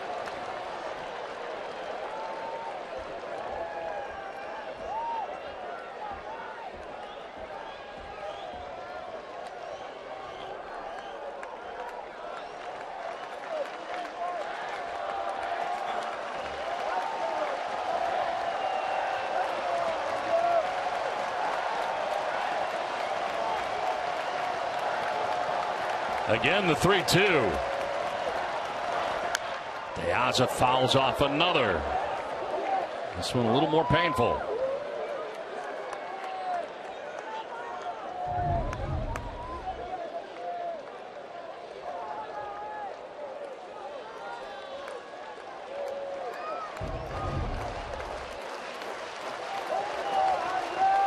Sandoval at second base, 2 down in the 9th. Red Sox trailing by 2. Tying run at the plate in Alejandro Diaza. 10th pitch of the at-bat coming up. And Diaza takes ball 4. Tying run at first. Winning run coming to the plate. And Don Cooper, the pitching coach, going to the mound. Second walk of the inning given up by the White Sox closer.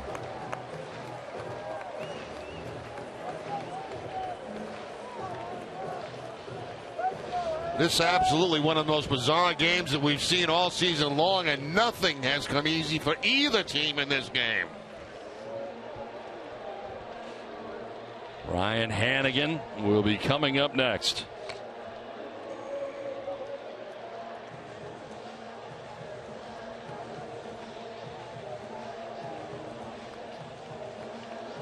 White Sox had a 10-7 lead coming into the bottom of the 9th inning. They have given back a run. It is now 10-8. Red Sox have the tying runs on base. And Sandoval at second. Diaza at first. And Ryan Hannigan coming up, representing the winning run as he bats here with 2 outs in the 9th.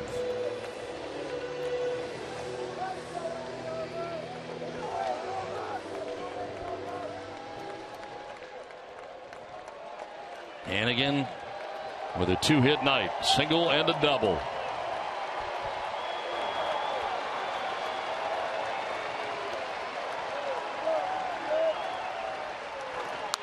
Fouls it back off to the right, a fastball. It was away from Hannigan.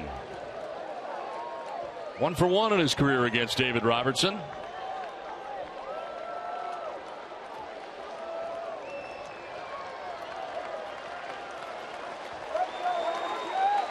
Sandoval at second. Diaz at first, who had a great at bat.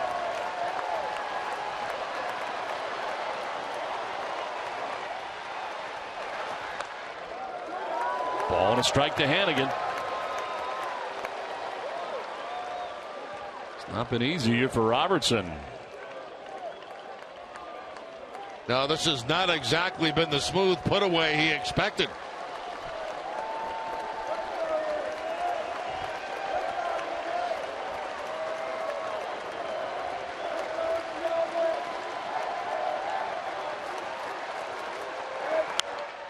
Foul ball off to the right, and it's 1-2 now to Hannigan.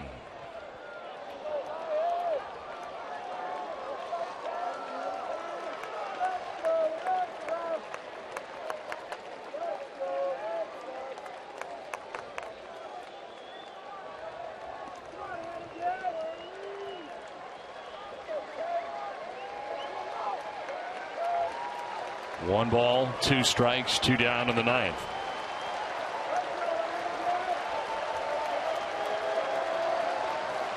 All eyes on Ryan Hannigan right now.